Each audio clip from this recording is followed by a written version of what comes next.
Surprise! It is a special edition of Effluvium. And this edition, which is special, involves my sampling a number of things that I never got around to sampling.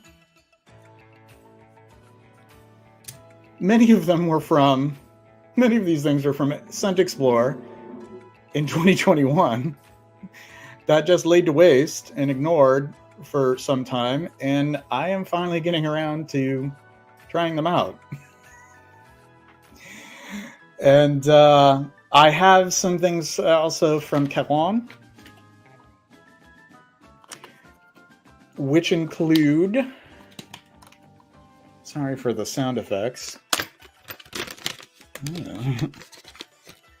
I have the most recent version of Tabac Blanc.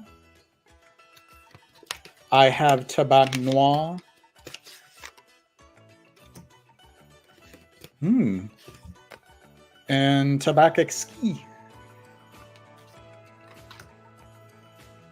And I won this quite some time ago in a giveaway through an Instagram Live. An influencer who was working with Sense of Wood. And what is this called? What on earth? Oh, here it is. Mineral cedar. Cèdre minéral. It's nice. So looks like a real wooden cap. I'm going to sample that. Never got around to it. I've had this for over a year, and I've never got around to sampling it. Also, zoologist seahorse. Seahorse. Wow, that sounds very lispy. I'm not a very lispy person. Balmy sunlight trips across foamy turquoise waves, sending rippling halos onto a coral below. I've had enough of ad copies. I'm sorry. I just have a tough time with them, to be honest with you. Oh, and also, did you know that Kevin Richardson of the Backstreet Boys is a perfumer? I didn't. Oh, it's actually Richard Urpin. Sorry. Oh, this is very dainty. I like this. This sheer. That's nice. And a little bow. This is Precious Liquids. Now, already the name alone kind of, I don't like the name. But that doesn't mean I'm not going to like the fragrances themselves. I can't judge by name alone or presentation alone or ad copy or some sort of tall tale about how the house was founded and how long they've been in history. But I can, and I will judge if certain houses claim to use materials that I detect nowhere in the perfumes, because often I end up calling bullshit.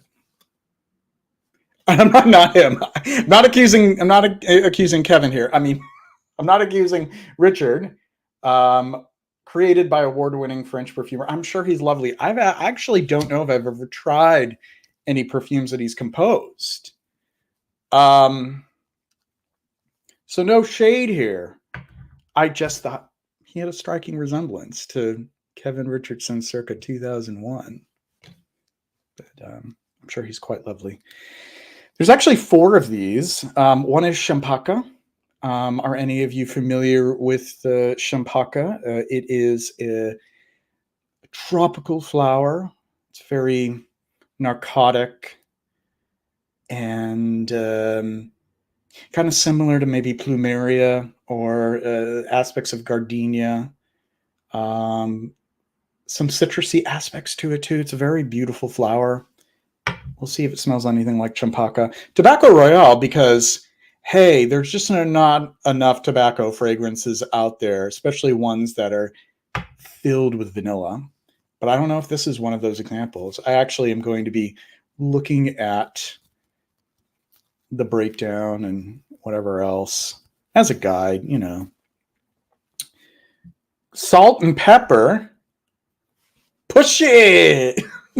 Push it real good. Okay, salt and pepper. If I had a full head of hair still, I would have wished for salt and pepper hair. But that's quite a name, right? Just cut to the chase. An amber suede. That has never been done before, right? All right, so we'll try those. And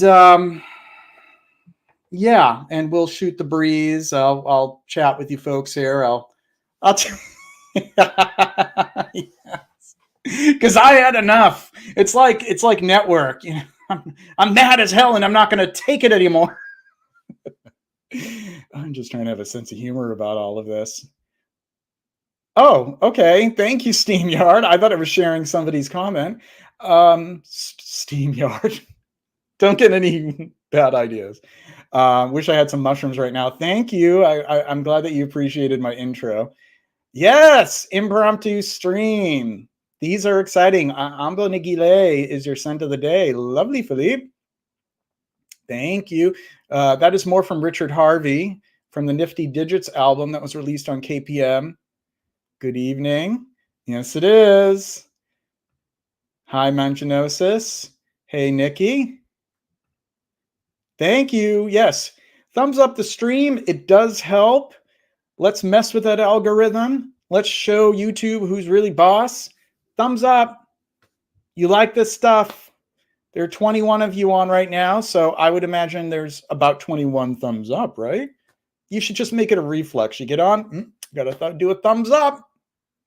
Bonjour. Good to see you, my friend. Buongiorno. Berdouez or Philippe, help me with that one. Is it Bedouez or Bedoué? Bedoué. Ruskaya Kotsa. And oh, very nice, Keith. Lagerfeld photo. That had been on my dresser at one point in my teens.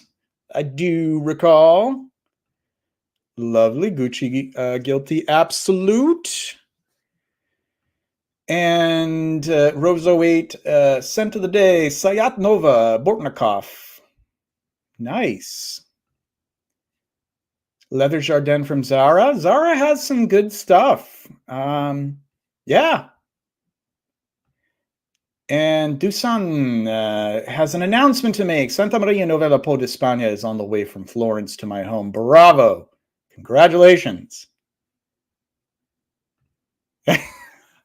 I'm glad that you like my pull no punches approach. Try not to get a little too carried away, though. It's all about having a sense of humor. I don't want to hit below the belt. That one and Parfum d'Impair sample sets are great. Plus, you get a voucher. Well, I love whatever you're discussing. I love Parfum d'Impair, and I love Arista Legrand. Lovely. NSYNC was better than Backstreet Boys. Just saying.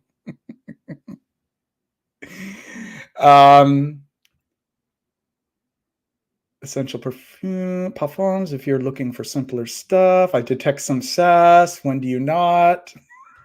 You know. Okay, I'm just about caught up here. All right. I'm going to ask you folks, what should I start off with? Should I sharp? I shall not. Should I start with Precious Liquids, the Catwans, Seahorse from Zoologist, or The Sense of Wood? Tell me, where should I begin? I'm a little overwhelmed. Tell me. There's 21 of you here. You all have answers. Let's narrow it down. Let's get some music playing too. I like the idea of having some music. Okay. And we'll just play that for a little bit. Okay. Come on. Okay. I'll take your answer. And I'll take yours. Take yours, PS. And I'll take yours, Stefan. Okay. We shall begin. I'm not going to spray all this on my skin. I'm not going to give myself a headache and then doing that. and spray on my hands. I mean, on my scent strips, not on my hands. All right, let's start with the one that is sort of left without its corresponding cardboard insert, which is the Tabac Blanc. I'm already well familiar with Tabac Blanc because of the one that I have from the late 2000s, early 2000s.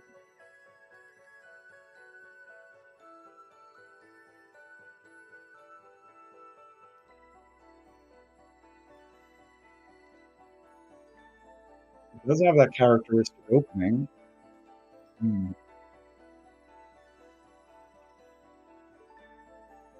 That coordination. This aspect of it kind of reminds me a little bit of I don't know if you know seen it in. I mean, it smells beautiful. It's only a first impression. I mean, just the first impression from the scent strip. It smells like tobacco blanc, but we all know where that can go. It all depends through the dry down. Okay.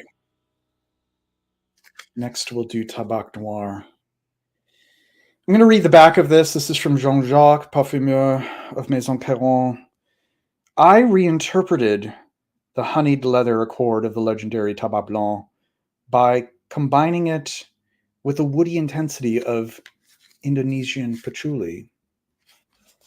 There you go with the provenance, Indonesian patchouli.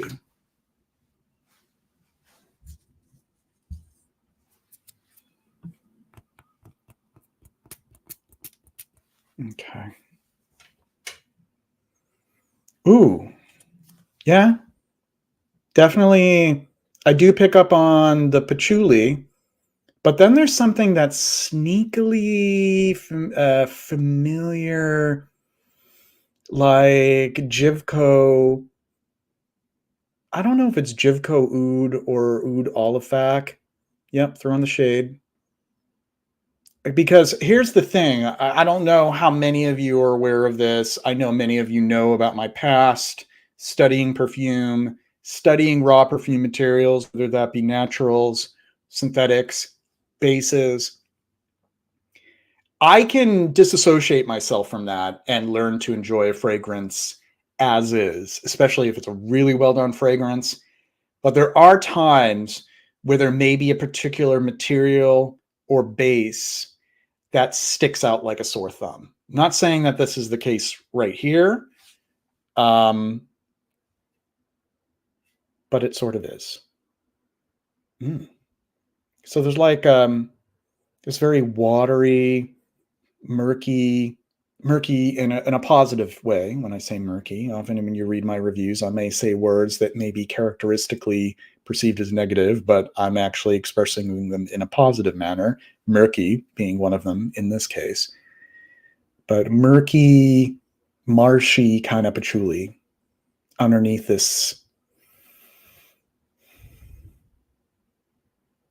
heliotropin and carnation. And so it is sort of like a modular variation, a modulation of Tabac Blanc to this Tabac Noir. It's pleasant, but I have to say that that base that's very familiar to me is just really it's sticking out, and it's sort of I can't get past it.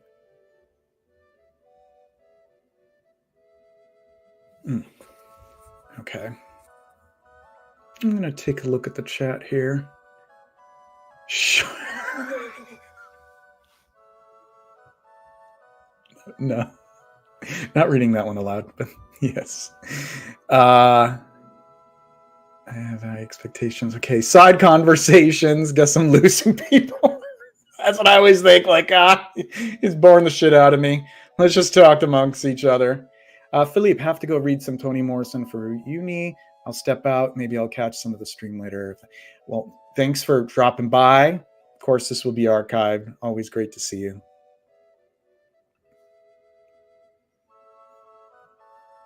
I think this is starting to grow on me. But as you say, Stefan, these are overpriced. And there is that honey now. It's getting very, it's very honeyed. Honey, woody, marshy, murky, spicy. Right? That's what I find so funny about it. Like, that's great. It's exotic. Oh my God. It's this patchouli. It's from this distant exotic land.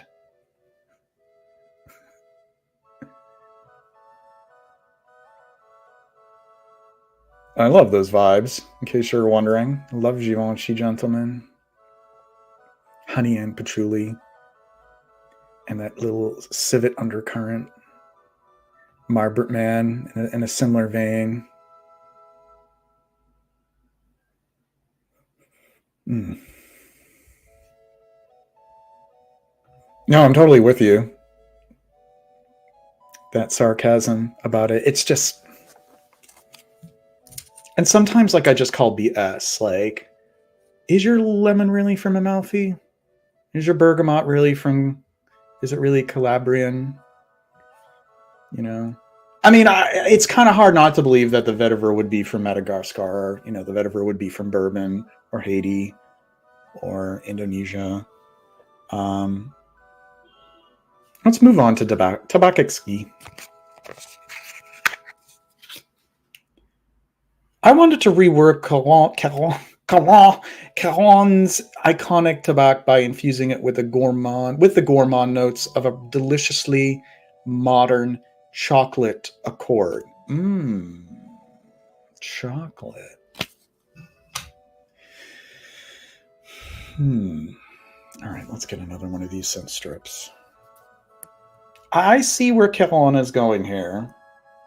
And it's very delightful mauve tint to it. Ooh. Delightful and mauve. Listen to me. Ooh. Oh, you know what this is reminding me of? Kind of reminds me of Oud Satin Mood from Kirkjan, which gives me hives, gives me, it just makes me shudder. I don't know what it is about it. It's just, yeah, this doesn't feel like Caron to me. This does not. Yeah, this feels like this is very much like we're appealing to modern tastes.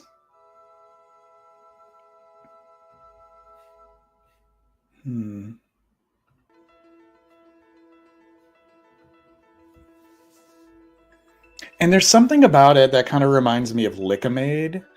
Like, do you remember Lickamade? And they had the different flavors. I don't know if this was sold globally, but they were these little flavor packs. One would be cherry, one would be grape, one would be lemon. And you would use this thing called a Lickum stick. And it was just pure solidified sugar that you would scoop this flavored powdered sugar and eat. It kind of smells like dipping your nose in a bag of that with your Lickum stick. This is my usual poetry, right? This is exactly what I would write in a review. Yeah. It's just not my vibe. It's not my jam. I'd say out of the three, I'm pleased that Tabac Blanc is being preserved in whatever capacity. That's it. Definitely not that. That has the oud olfactory or the whatever oud base in it. Yeah. The Tabac Blanc has been preserved. It is definitely out of step with the times, which is a good thing. These other two are desperately clinging on to relevance in the modern age. And they have a lot of competition. And that's my verdict on those so far. First impressions, of course. But often first impressions when smelling so much stuff is if those first impressions are not going to inspire me enough, I don't even care about finding out what happens next. It's like first impressions are often say a lot. Not always, but they often do. So those are the colognes. I'm happy that Tabac Blonde still smells great. At least on the scent strip, we do know that there are the way that a fragrance evaporates on a scent strip is entirely different than on skin. So I would want to at another time judge this on skin, maybe compare it with the Tabac Blonde that I have in my collection. All right, kiddos. Let's get back to the chat here. Sweet designer tobacco. You hit the nail on the head. That's exactly what it is. Hello, Antonio.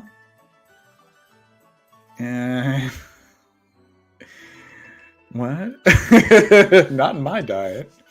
Well, I do like beets, but it's not a regular part of my diet. Dip dabs. Okay. So that must have been what they were called over the pond. Yeah, that one smelled kind of like the Dip Dabs or the Lick-O-Made. Sweet heart. Maybe what was the other one? Pixie Sticks. All right, Kellen. Thank you. Toodaloo. Moving us over here. We have 17 people on, which is good. All right. What should I do next? Should I do the zoologist seahorse? Should I do the sense of wood mineral cedar? Or should we just dive right into precious liquids? Let me know. And Pep found the newer Tabac Blonde subpar to the original. Okay. We shall soon find out. Yeah, I mean, because pretty much this is all concentrated top notes here. Top notes seem fine.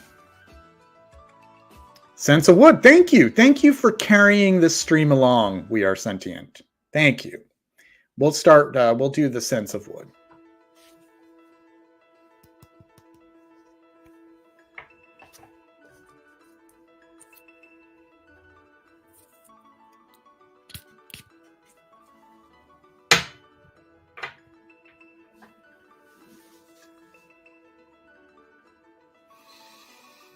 I'm going to prepare myself for this one. I'm already sensing something. Oh. For those who just are, or who are just tuning in, I am sampling Sense of Wood Mineral Cedar. Sadla Mineral.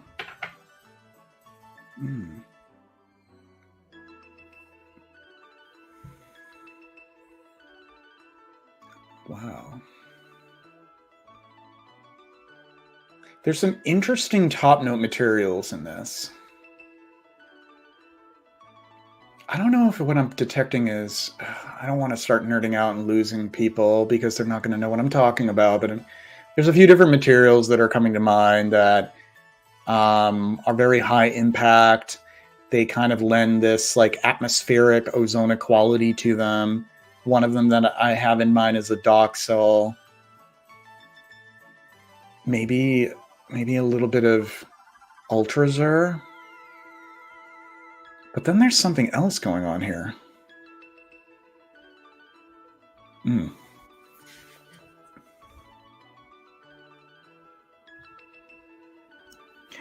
know, I actually can't say that I've sampled anything else. This is my first time sampling Sense of Wood at all.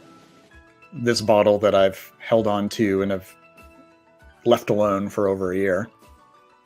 Oh, it's macerated. Isn't it good to know that this has been macerated? It's been sitting around maturated. So it probably smells better now than it did when I first got it, right?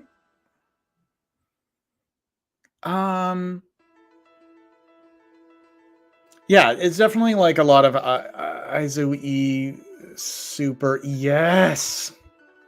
Good to see you. Mm-hmm. Yeah. It's like kind of that it is that vibe, and it's almost like this weird cooling effect to the nostrils, but it is not a mentholic cooling effect. It has nothing to do with that. It has nothing to do with or a benzyl salicylate or wintergreen or anything. It does kind of seem like the back of a fridge. That weird smell. Maybe that's supposed to be the mineral effect.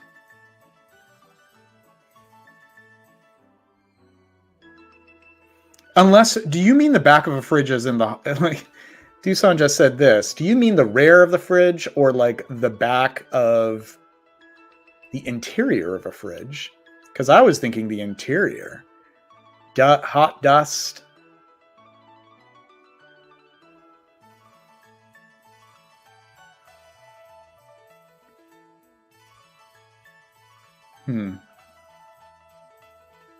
And now it is getting woodier. And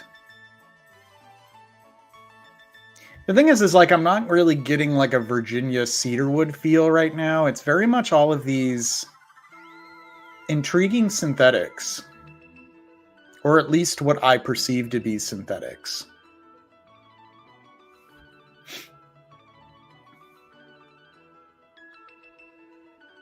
I like the concept. And I think it's well done, but it isn't really it's not my personal taste. But that's different from just giving sort of like an assessment of it.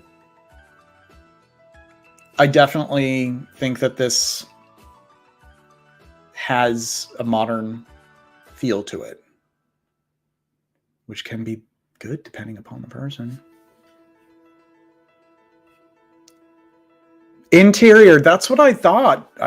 Yeah, like not the base of, not the rear of the refrigerator, like inside of it.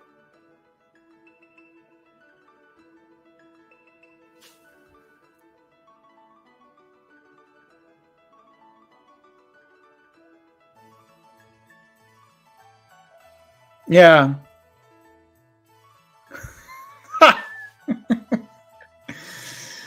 Yeah, that's good that you don't. That's a little bit of a violation of personal space for that refrigerator. Yeah, I don't know. It leaves me feeling kind of cold. Like it feels really distant and a very different feel from the one that I just reviewed recently that also has a lot of cedar wood, which is called Rock River Melody, from Regime de Fleur, which to me had a lot more of that texture and legibility of the cedar wood, rather than this sort of abstraction of cedar wood that we're convincing the wearer or the smeller is cedar wood, but to me is something else, like Cedramber or Isoe Super with maybe a little bit of Virginia cedarwood thrown in. And that's what is this that it it does, the fridge thing, it kind of reminds me of, it reminds me being in the, like, actually kind of like being in the kitchen, but no food, like a freshly cleaned kitchen. A little bit of Comet, a little bit of dishwashing liquid. Yeah. And I think those are my 2 cents on this one. Does anybody want it? Let me know if you want it, because it's just going to sit around. I'm not going to do anything with it. All right. We have Precious Liquids and we have Zoologist Seahorse. Which out of, should we just get the Zoologist Seahorse out of the way, or should we dive into the Precious Liquids?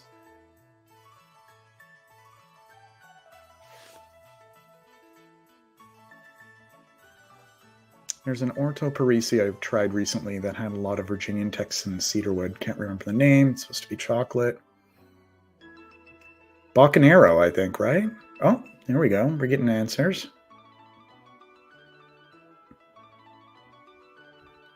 All right. If you follow me on Instagram, just send me a message. If you don't know my Instagram, it's JJ Colmorn. We'll arrange to get it out to you. If you were in the United States, though, sorry. I keep forgetting. Like, it's really expensive to ship things out of the US at the moment. If you're not, I'll make it up to you some other way. Precious liquids. Okay, thank you, Nikki. All right.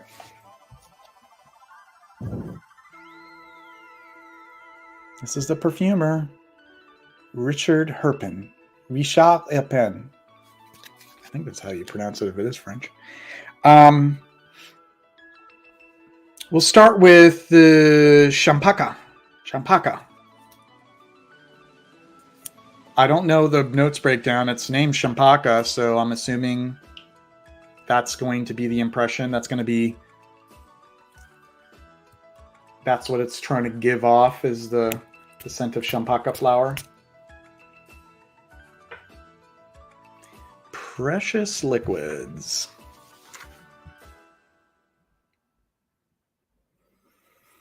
Smells like Johnson's baby shampoo. That's the first impression. I'm not going to embellish it. I'm not going to pretend that that's not the first thing that I thought of. In my brain, nostrils through olfactory bulb, right to the limbic system, memory, no more tears. I'm not lying. This smells exactly like Johnson's baby shampoo to me.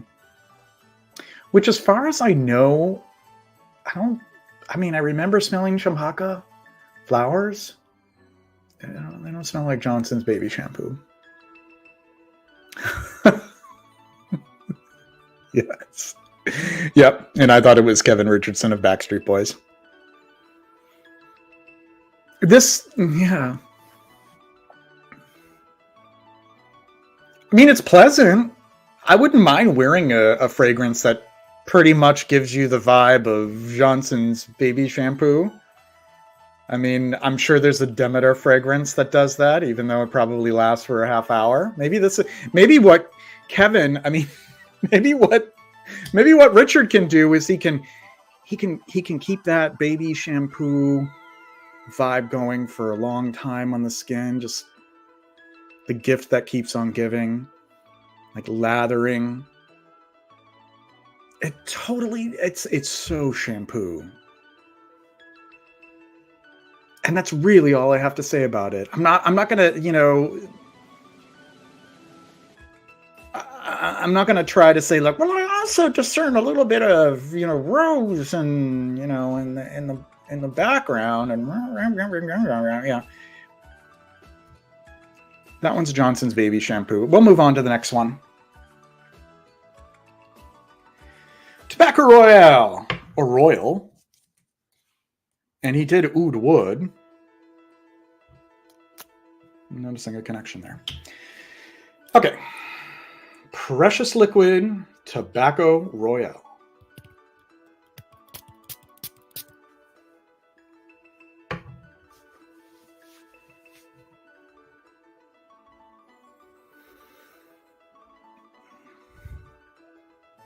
Well, this has a very aromatic opening to it, which is what I didn't really necessarily expect from Tobacco Royale.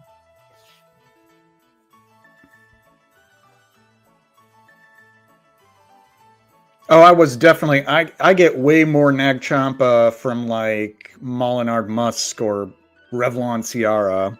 There was no Nag Champa going on in this Champaka.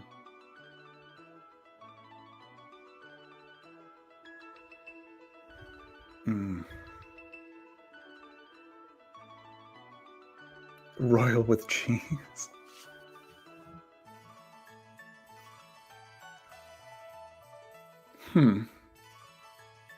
There's a lot of this material called tabanon in here. Not a lot. I mean, a very little amount of it in perfumery goes a long way. but I feel like he stretched it out. It's nice. It's nicer than, I mean, not that the Champaka / Johnson's baby shampoo wasn't nice, but this one seems like a decent tobacco. Like I was expecting it to be yet another vanillic, labdanum, ambery, coumarin heavy tobacco. But it's nice. It actually is a brighter tobacco. It's kind of like that fresh pack of cigarettes when you open the cellophane, but more magnified. I dig it.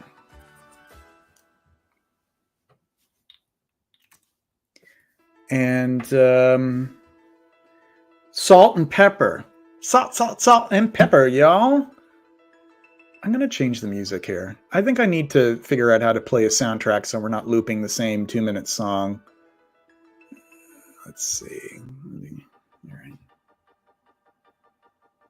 I guess it's a good one. It lasts a little bit longer. Hey, if you would like to buy me a coffee, it'd be greatly appreciated. I'm looking on adding some improvements. Your coffees help me to upgrade my StreamYard, as you can tell. So I think any of you who have bought me coffees to help me with that. And there will be a new camera on the way for those who may be wondering, what on earth is he doing with this money? Yeah, I'm making improvements. All right, we're gonna spray salt and pepper. Ooh.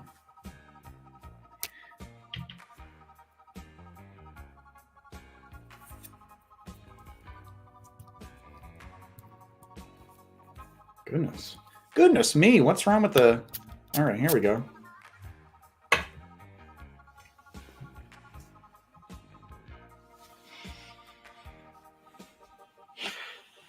Just resetting my nose. This is necessary, folks.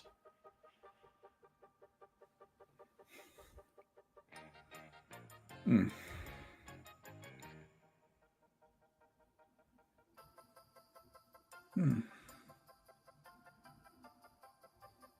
Salt and pepper with dihydromercenol and ferron. I'll just stick with Piper nigrum from Lorenzo Villoresi, and that's all. I don't really want to spend too much time with that one. Okay, and amber suede.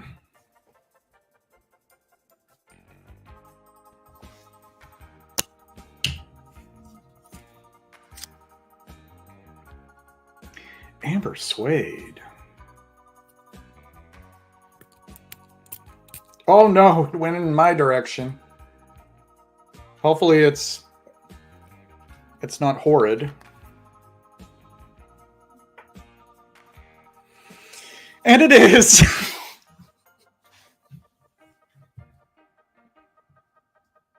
There's so much fucking suederol in this. It is like, yeah, it's one of those. It's not a subtle suede. Oh. So if you guys are not aware, I'm partial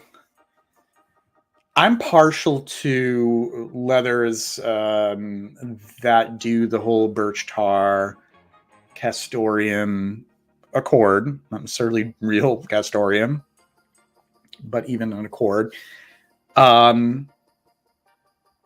Leathery materials, isobutyl-quinoline, which I've never read as a leather, but seems to work well within a leather accord. I like that style. I like the, Bellamy type of leather. I like the, the leather that would come from Jolie Madame and Bandit and Cabochard. And I also even like leather like Corpus Equus from Naomi Goodsir. But I can't deal with the overdose of suederol. To me, it doesn't come off as leather or suede. It comes off as very like David Cronenberg. Like very futuristic, post-apocalyptic smelling, no warmth, no vulnerability. I like ombre leather and the Tuscan leather with the raspberry, all that. Can't vibe with it. Can't vibe with this. Wish I never smelled it. Want it to go away. I hate it. I just do. That's my confession. Thank you for listening. So the best one out of all of these, I would say, is the Tobacco Royale, but I am a connoisseur of tobacco fragrances, and I wouldn't suggest, you got to run out and try this one. It's competently done. The Champaka, I'm actually the most fascinated with for its just so unabashed in its smelling, exactly like Johnson's baby shampoo, that it has like an honorable mention. The other two are pretty hideous. I don't think I'm probably going to seek out this house anymore. The liquids to me don't come off as precious. So that is my statement on this. Usually if a house is so desperate to claim that their materials, their artists, their perfumers, their very reason for being is precious or luxurious and grandiose, chances are you'll end up being overwhelmed, underwhelmed. Overwhelmed by how crass some of the fragrances are and underwhelmed by the promise that they give. So I'm very sorry, Kevin Richardson of the perfume world. Don't take it personally, but I'm just not into your style. Sorry. I'm going to put your little picture in here, and I'm going to put these back in the little pouch, in this little nylon pouch with your face in it. Toodaloo. All right. Yeah, mediocre liquids, I guess. Yeah, a lower amount is fine. I think that Suederol to me is an example of a material that was never really meant to be highly dosed. But some perfumer made a mistake and thought, wow, let's try this out, see if it works. It ended up being a success and people enjoyed it. I never enjoyed it, and it caught traction, and other perfumers followed suit, jumped on the bandwagon. And then we have things like Amber Suede. I didn't smell any amber in that. All I smelled was a huge slug of Suederol assaulting my senses.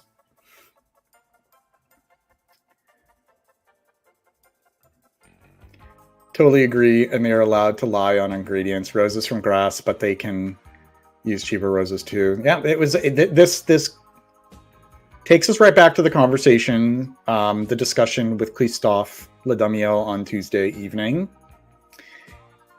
I'm very skeptical. I'm skeptical of most houses. Like they have to build trust with me. When there's a lot of whistles and bells and flashy lights and gold and, gilding the lily and all that crap.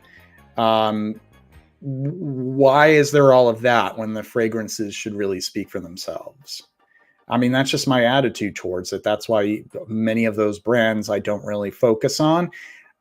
I'm sure some of them may have some gems in the rough, but at this point in my discovering fragrances, I have a right at this point, and I'm not trying to get on my pedestal or anything like, I already know everything I need to know, because I know I don't.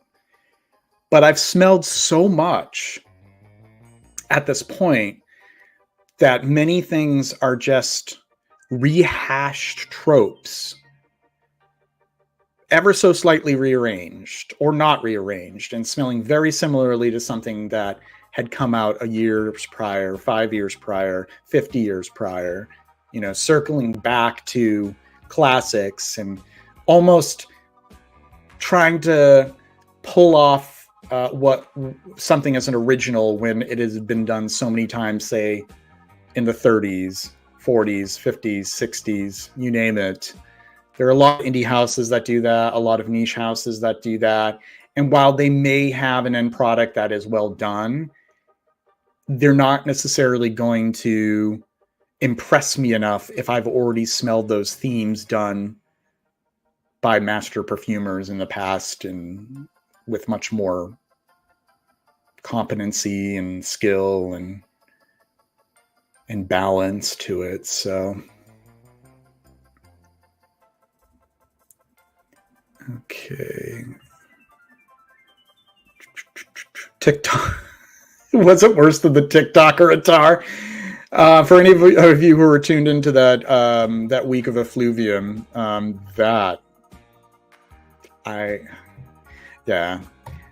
it's just a violation of good sense. No pun intended, for people to whip up these things. And it's happening so much, like, and then trying to sell them off as perfumes. Yes, it is glorious. Glory be. Hi, Andy the Frenchie. Great to see you. Leather Birch Tar Castorium, you said. Maxime's Porom. And if I'm not mistaken, is that a Dominique Robion? Or am I confusing it with another great perfumer who would see much success in the 21st century? I think it was Dominique Robion, wasn't it?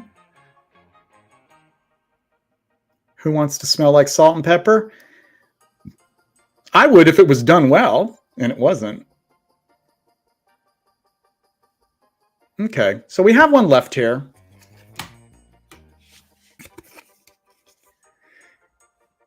Seahorse from Zoologist. This is also another one that I got at Scent Explorer in 2021 and never touched. Ended up at the bottom of my samples pile.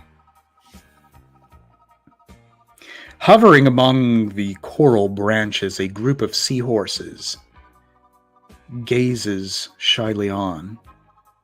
The pulsating beat calls to them, and two pair off, their tails entwined in a delicate waltz. Soon their passion is spent, but the memory of the dance lives on, for the pouch of the male seahorse tenderly cradles a precious clutch of eggs. Zoologist Seahorse invites you to wade through a vibrant coral garden. This unisex scent turns expectation on its head with such surprising couplets as tuberose and seaweed. Yum! Sage and neroli, they go well together. And fennel and vetiver. This delightful melody will sweep you away on a wave of joy and abandon. There's algae absolute in here. I know that there's seaweed absolute, so I'm wondering if it's just the same material. There's an ambergris accord. Bear in mind, for you folks who may not know, if you see accord, that doesn't necessarily mean any of those natural materials are in it. It's an accord built with materials, whether natural or synthetic, to give the impression of, in this example, ambergris. All right. Ambred Absolute, really? I'm going to be looking for that one. I reviewed number 18 from Chanel, and I will tell you, as somebody who's very familiar with the Ambret Seed Oil, Ambret Seed Absolute, much of the time when I see Ambret in the notes pyramid, I'm not picking it up. I'm picking up maybe ambretolide and maybe other things that are attempting to put together an Ambret Seed accord. But very seldom do I actually pick up the natural material. And I do in number 18. I do in Musk Nomad from Anicotal. There's maybe one or two others. Not very often, to be honest. All right. And who was the perfumer? Do they mention the perfumer on here? That's good to know they don't use animal products. Oh, Julien Rasquinet. Okay. That's promising.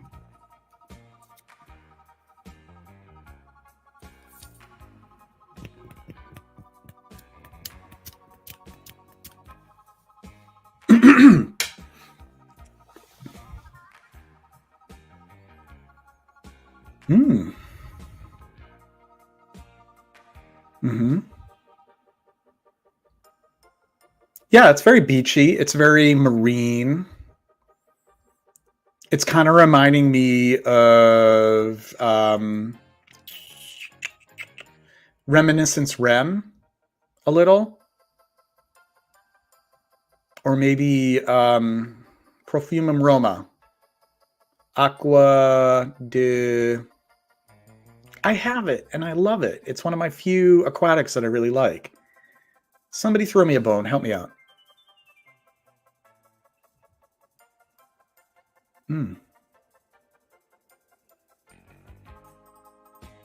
Good evening.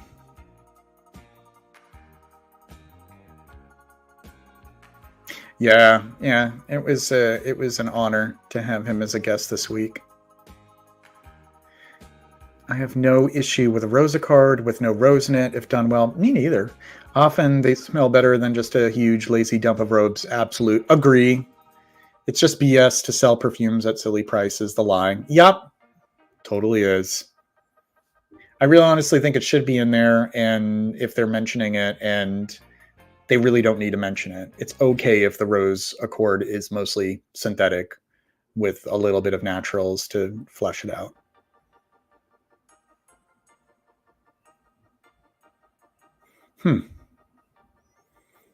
This is pleasant. I'm not sure if I really smell the algae absolute quite yet. Maybe because it's just a first impression on a paper strip. I do pick up the tuberose, and it is a bit. It's a bit mentholic, a little camphorous. And there's like a neroli thing going on too. I doubt there's real neroli because, for those that don't know, neroli is very expensive, and it doesn't matter honestly because a good, like, just like with rose, a great neroli accord can be built with a lot of petitgrain and other materials, natural and synthetic.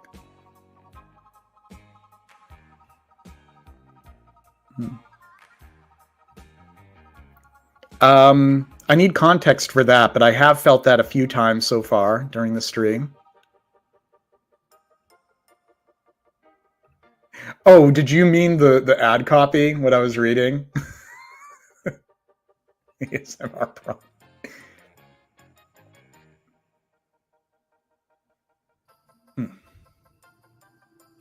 Oh, yes, thank you very much. Aqua de Sally. Yes. Hello there. Good to see you. Selmarin. And that's Healy, right? That one's pretty good too. Yeah, I don't. I mean, just a first impression on paper. It's a competent, well done, nice marine scent. It's not, setting the world on fire in my own world, at least. And the tuberose does give it a little, adds a little bit of interest to it. It's nice. It's not. I mean, marines and aquatics have never been my favorite. That's why I only have a handful of them that satisfy that yen. But it's good. It's good. It's one of the better things that I've smelled actually so far. Yeah. So out of everything that I've smelled, I was happy that the Calon Tabac Blonde, at least the top notes, smelled identifiably like Tabac Blanc. The sense of wood, not feeling it. It's just too. What's the best word to describe it? It just doesn't feel. It feels like an accord rather than a full perfume. Like, it doesn't feel like a full fleshed out perfume. The precious liquids, all of them were mediocre to pour to my nose. The zoologist was pretty well done. So if somebody said you must buy a full bottle of one of the things that you sampled, and I'm not planning on buying any of these full bottle, but somebody said you must add a bottle of one of these fragrances, which one will it be? And since I already have Tabac Blanc, a nearly 20-year-old version of it, then I would actually get Zoologist Seahorse. I wasn't expecting that. I didn't see that coming. Given that many zoologist fragrances have been met with a rather lukewarm response from me. Like, Actually, a couple, not a lukewarm response, but actually an offended response, but mostly lukewarm response, honestly. And it's no, no tea, no shade, as people say. Just not really my thing. But this is one of the better ones from Zoologist. Oh, and it's an Estrella de Parfum. Oh my goodness. Because we definitely need an aquatic Estrella de Parfum, right? All right. I got to throw all of these elsewhere when I'm done with this stream. I do not want to smell all of this in my office. Okay. And in other news, I did a comparison here for those who want me to delve a little bit into, the vintages and classics a little bit. So I had this newer version of Caractère for a while, and I thought it actually was pretty nice. And then, sure enough, numerous times I have read or heard that an older character is where it's at, and the score, this is just, haul it out. So I had that for a while. I mean, I can show you the bottle. So for those who are not familiar with Caractère, it was released in 1989. The house is Daniel Hector. It is in the same sort of wheelhouse as, say, I wouldn't say necessarily Quorum, but because I think that it's a little bit more, you know what, actually, it's sort of an improvement on like Parfum d'Homme from Montana, maybe. Trying to think of maybe some other better examples. Like it's like it has like your usual Artemisia and pine and carnation spice, and it's a leathery, mossy kind of dry down. Pretty typical of the age. Actually, it was sort of like towards the end of its popularity. Another one I can think of is like Oscar de la Renta Paul Louis, maybe Gianfranco Ferre. But this version's pretty good. This I bought for $12 about 3 years ago on FragranceNet. And then I finally located a pretty affordable bottle of an older character. And, ooh, we don't want it falling on the floor. I just wanted to show you some of the details of the box because it seems to be that this is very important stuff. We have a barcode, so we know that this is at least 80s. We know it's 89 or later because they were using barcodes by that time. And there is a short ingredients list. I mean, compare the boxes though. Like, isn't that sad? Look at this. I mean, I'm very much like a visually oriented person and a design nut. Like, what is going on with this version? Like, it's pretty sad. Like, this is. I mean, I'm happy to have the older version for just the box alone. Let's get the bottle out.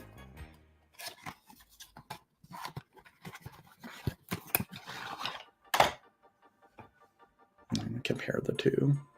This is a 30 mil, and this is what, a 50 mil? So I did do a comparison today, and of course, like the newer one is fresher. The top notes are fresher, but a bit screechy, like a bit shrill, and then pretty much. I'm going to hide that comment. Pretty much like it dries down rather similarly. So if you didn't want to spend, I don't know, I got mine for $35, but I see it going for like $50 to $80 easily, or maybe even more.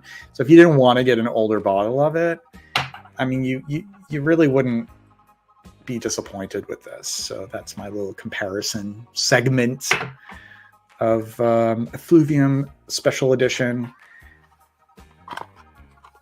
Who out there has character? I think, Keith, you do have character. Is that right? Isn't that so? So just wanted to report that for anyone if they cared to know. All right, let's get back to the chat here. Hi, Fernando. Seahorse is nice, very unisex. I had 2 of those samples and took them with me to my last vacation trip to the beach. One for me, one for my girlfriend. Performance is good in the warm weather. Lovely. Yeah, I would say it's drier. Yeah, it's drier. Yeah, there's something a bit, I don't know. It's like they really tried hard to keep the formula intact, and they kind of fell short with the newer one, but it's not bad. Like, it's drier. Like, actually, I still have it like on my upper arms. I'm going to show a little skin here. That's the old one, and then the new one is over here. So this is the dry down.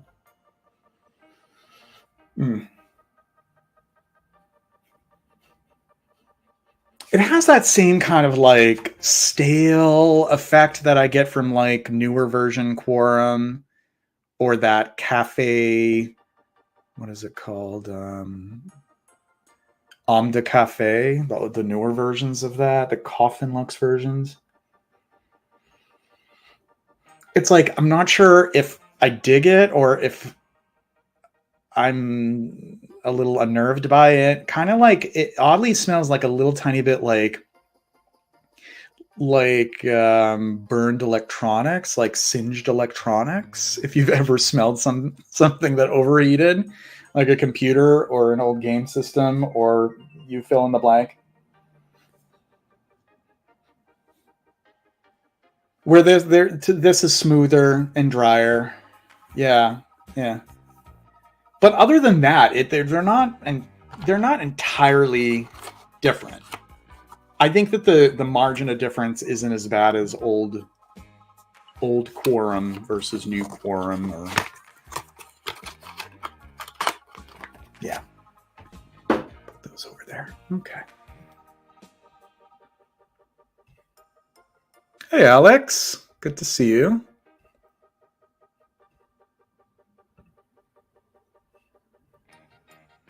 Yeah, don't break the bank getting an older box, an older bottle rather, or older bottle in a box.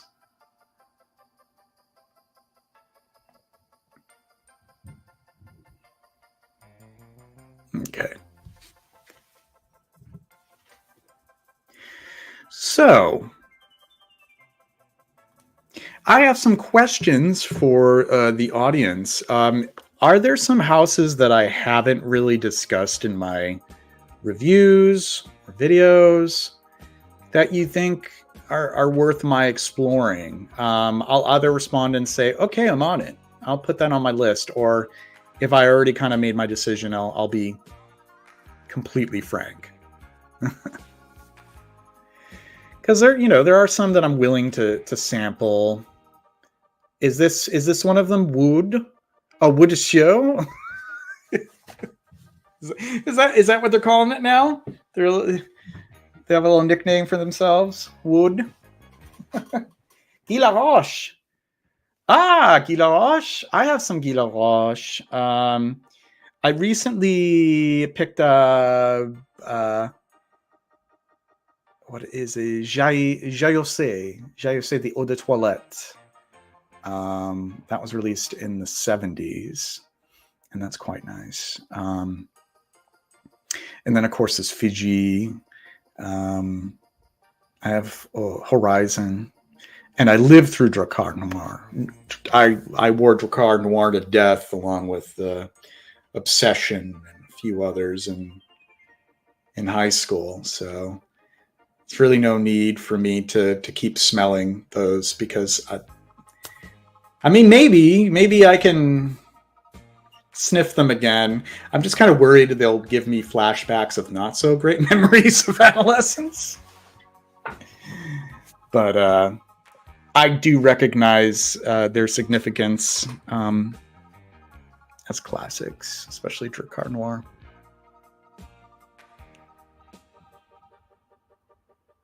Glasses, purple yellow diamond. Yes, the purple yellow diamond. Are you talking about the background? Or should I wear glasses that have those colors? Ooh, yeah, Fiji de Soir. That is very, very difficult to spot.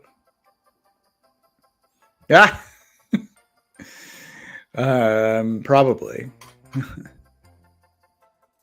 Planet Orange Purple Ring. Ooh. Are you talking about this?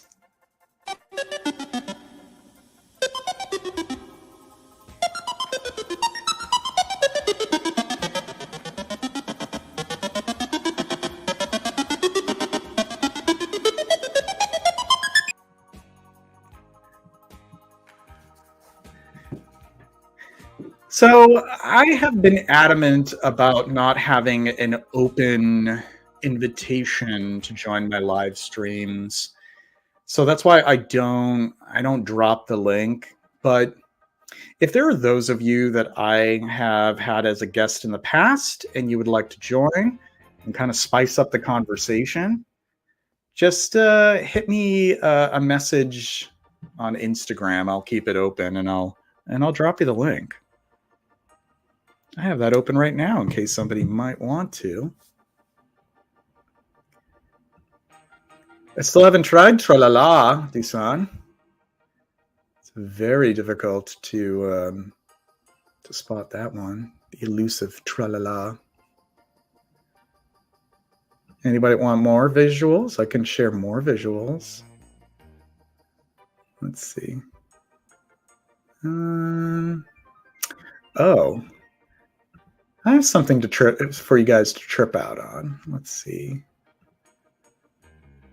Maybe it's because I've been thinking of doing much more integrating now that I have this upgraded version. Thinking of doing some more visuals, integrating some more visuals. Like this special edition was completely impromptu. I had very little of it planned. I just had an open night tonight. Something got canceled, so all right. I'm going to download this and then share a little bit of something for you folks to view. All right. Let's give this a second here. And let's see.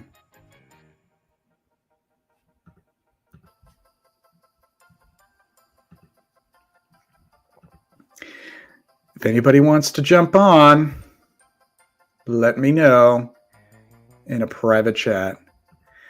Sometimes StreamYard can't recognize the emoticon, so instead of describe it, you have to see them in the YouTube chat. Yeah, I do have the chat next to me, so I can see the little cake does come up.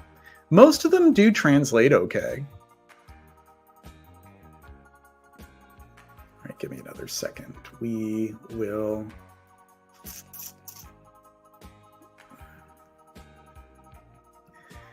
Okay, show and finder.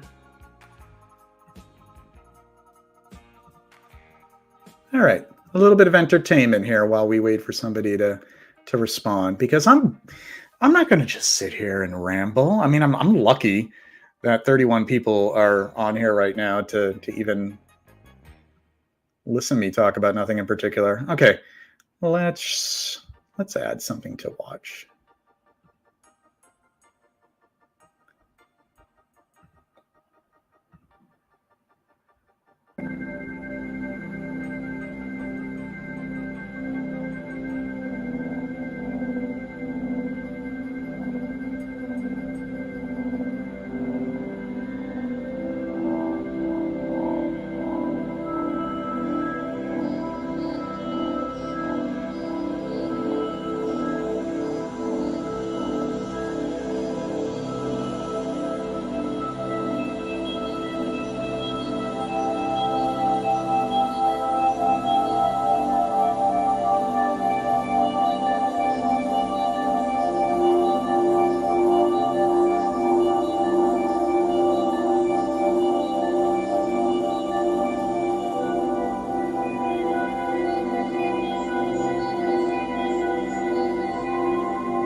Do you all feel refreshed? Okay. I have the Jayose here from Guy Laroche. And yeah, this is a lovely one. I guess what I need to do right now is bring up the Fragrantica profile and start reading off the notes list. Let's do that. Because, hey, I don't know them by heart. I don't have that kind of memory, especially at my old age. I do know that there's a pretty good amount of orris in this, though. That's what I did recall. And there's a decent amount of orris. It's very woody, too. It's like a woody aldehydic. All right, so there's aldehydes, coriander, peach, citruses, sandalwood, patchouli, vetiver, orris roots, cedar, rose, jasmine, moss, benzoin, amber, musk. And that tells you a lot, right? That tells you exactly what it smells like, right? Yeah. It is actually, pardon me, does have this kind of peachiness, and I do pick up the coriander in it. Gorgeous, gorgeous stuff. I think I might try the Parfum if I can locate a bottle and do a little bit of comparison. And then here we have Fiji, the classic from the late 60s. This is like green aldehydic floral. It does have like almost like a little bit of a tropical vibe, but not like tropical fruits and flowers. Just it smells kind of beachy at certain points. But it's definitely from the 60s. And I know that's not really to everyone's liking, but I sure dig it. And then I have here a little bottle of Norel. This is another nice one. I love that. You immediately pick up like the galbanum and hyacinth and rose, like right from the atomizer. That's some damn good stuff. Those are some beauties. If I had more time to prepare, I would have gathered up a whole bunch of stuff and just started talking about one after the other, do a little bit of show and tell. It's kind of difficult to do that with my laptop, especially since I need the battery replaced. I have to keep it plugged in. So I've been doing these streams since September. We have 30 people on here. I think what we're going to do is sort of a way to drum up support. I'm going to do another giveaway of 4 full bottles. That's 4 full bottles of some doubles that I have, because I do have doubles. You know, like the old adage, you can't take it with you. I went through this absurd stretch of like collecting backups. I don't need backups for all of these. I've long learned that at this point, you know, I know that I will never go through even some of my favorite fragrances. So I want to share the love. But it comes at a certain price, which means supporting the channel and particularly the live streams, as I do have a lot of great guests coming up. So if you buy 10 cups of coffee, or that amounts to $50, I will send 4 full bottles of backups. Plus, I will give you a generous sample pack. That doesn't mean I'm just going to throw 4 or 5 little sample vials in. I'll give you a generous amount. So that is for 10 cups of coffee, totaling $50. If you go to www.buymeacoffee.com/JosephCOLBP. Yeah, it is. It's crazy. It's like there's nothing rational about it. Like, I know that I have several lifetimes worth of fragrance. So now I pretty much see it as like my little, you know, mini, well, not a mini library either. It's like a big library. I have a big library / museum of fragrance. Like this, it has long gone past like, I buy fragrances to wear. Well, of course, I'd love to wear them if I had all the time. But now it's more about having, you know, a curated archive of fragrances for conversation, discussion, education, reference. I love saying that I have something for reference because I know that I won't wear it very often, but I have it for reference. And yes, Nikki is one of the winners, and he is giving his own testimonial here. So if you are willing to do that, we do have others who have already gotten this 4 backup bottle grab bag package with samples. And they can vouch. They're happy with the spoils that they received. So Iquitos. I just discussed Iquitos recently on one of the streams, and I think it's beautiful, but there's a good like 4 or 5 fragrances that were marketed to women between 1986 and 1988 that are just as impressive, and you wouldn't have to pay a fraction of the amount to get a bottle of it. Say if you wanted a bottle. It's just, that's the thing. Like, and I'm not knocking it, because it is great. It's just really well done, but it wasn't really as unique as I think people think. It was unique only in the sense that it was one of those few floral kitchen sink chypres that was actually marketed to men. So that's where it really drew attraction. And I think that a lot of men only feel comfortable wearing a fragrance that was marketed to men, even if it smells really like it could have been marketed to women, which it was, because it was originally presented, it was proposed to fill a brief that had actually been filled by another perfumer in their composition for Poison. So Iquitos could have become Dior Poison. So wrap your head around that and think about like the trends of the time with perfumery. And there you have it. It was a bold move for Alain Delon to release that. And as far as I recall, it was a one and done. It was not a successful release. Didn't have any, further batches. And I think that men just weren't really ready to wear that. Kind of reminds me of when Laura Cesaro Acteur came onto the scene in 1989. It was just so out of step with what was popular with men at the time. There were either fragrances that were holding on to certain styles a few years past their expiration date, like fragrances like Tenere, which is great. That kind of arrived on the scene maybe about four years too late.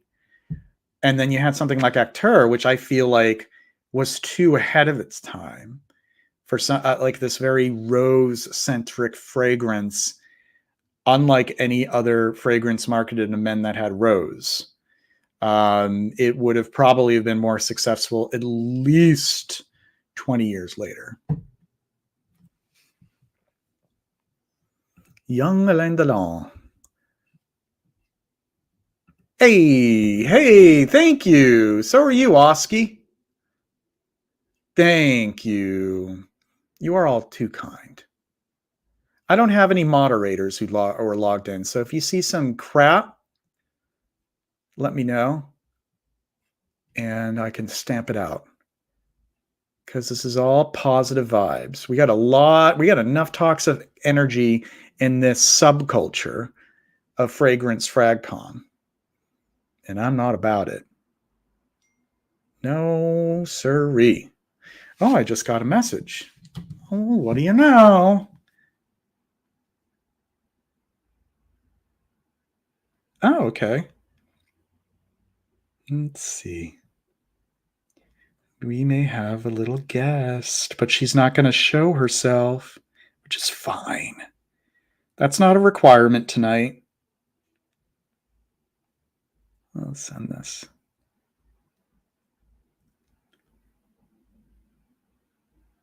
Okay. So we have somebody who may be joining us very shortly. But in the meantime,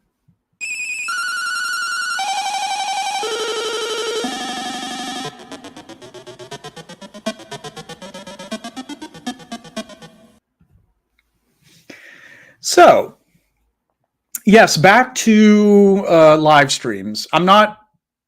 I don't want to paint with a broad brush, because there are great live streams. There are some live streams that have sort of lost touch with their original intent and purpose, and they don't really stay on subject. In fact, the subject never comes up anymore. And some have even argued that having a fragrance live stream cannot keep anyone's attention for very long. And I'll tell you what, I proved them wrong, because I regularly have, and I'm happy with the numbers. I'm not asking for hundreds of people to tune in, but I regularly have 30 to 60 people throughout every Effluvium live stream.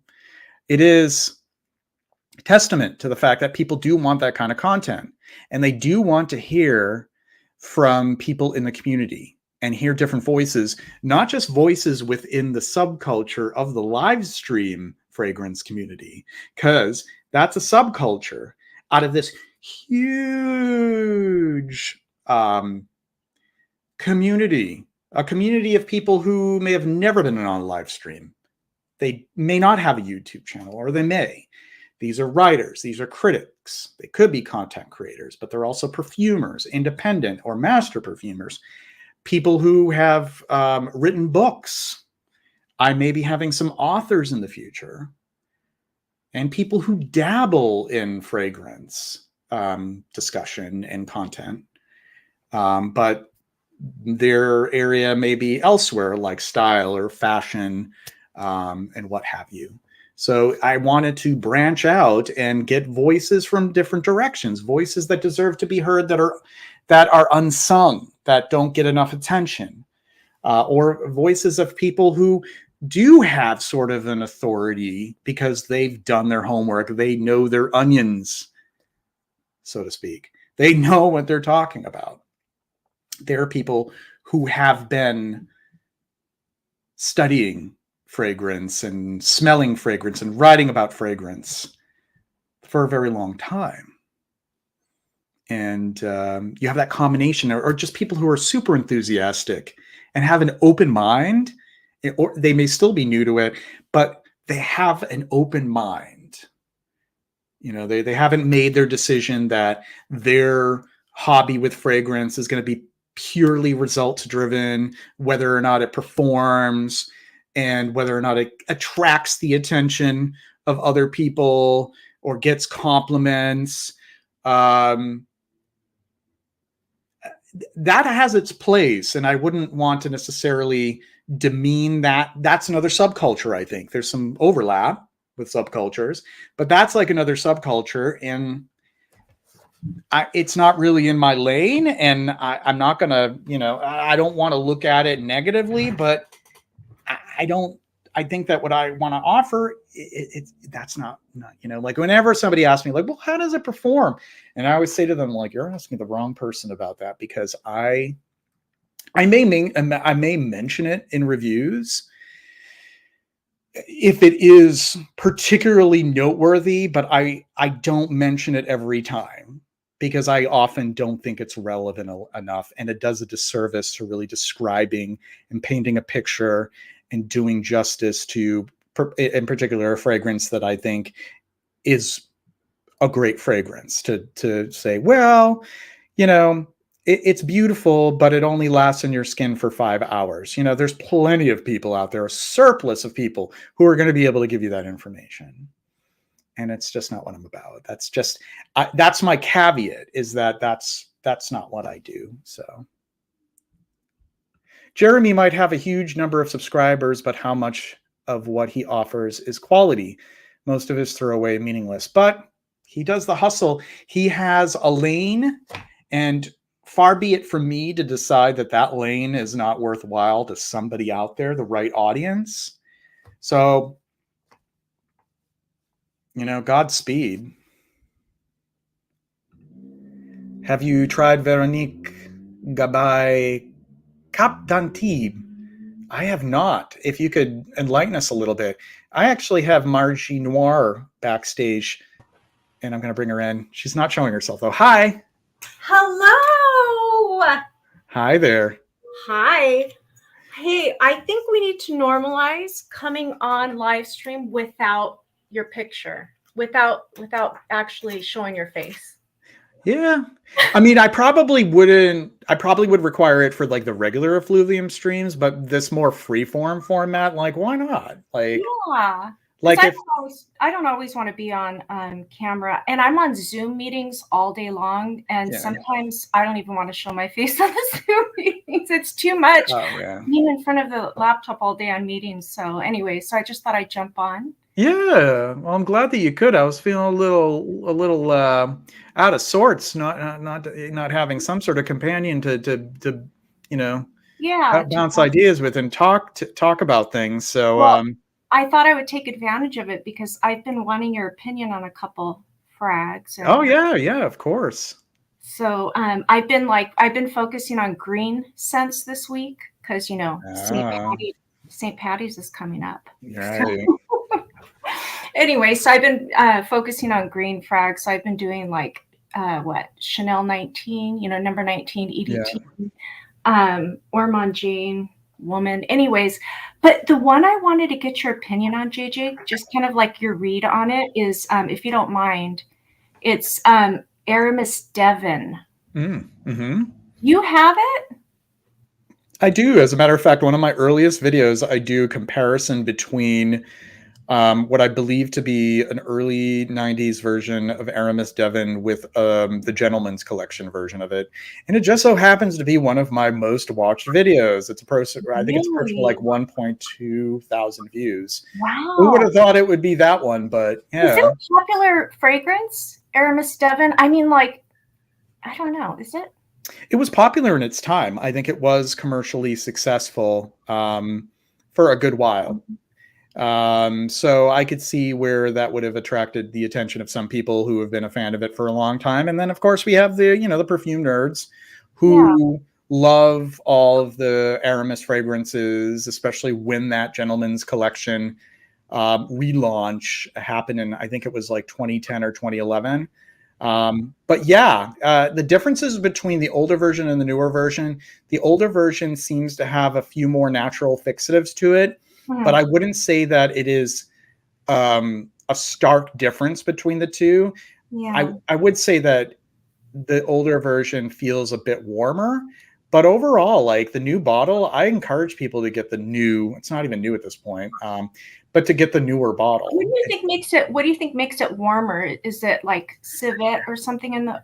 No, I think it's just they were a little bit more generous with using labdanum, oak moss, like a castoreum accord, which I can't really like confirm if it was natural or not because I don't think there was very much natural castoreum being used even back then. But yeah, that's the main difference. But besides that, it definitely is one of those examples where I would say like it's a shell of its former self. I think that it still smells great, and I have both bottles. Because why it came on my radar is because of Eugene's perfume, Dissandre's. Because Ramsey had compared, Dissandre's to Devon. So that's kind of why it even came on my radar. So I got a bottle of it just to try it. I mean, these are so cheap to pick up, right? The new Devon is. Yeah, I think it's still $25 to get a bottle. So yeah, you can't go wrong with that. Yeah. Is this a Bernard Chant? It is Bernard Chant, and actually, much like many of his other fragrances, it is a variation on a theme that he had first used for his Estée Lauder release, Alliage.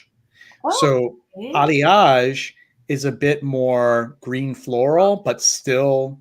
Like today, it would seem more masculine than feminine. But when you're thinking of the time when Alliage was released, which I believe was 1972, in women's fragrance, we're talking about we're coming hot off the heels of like the free love hippie era.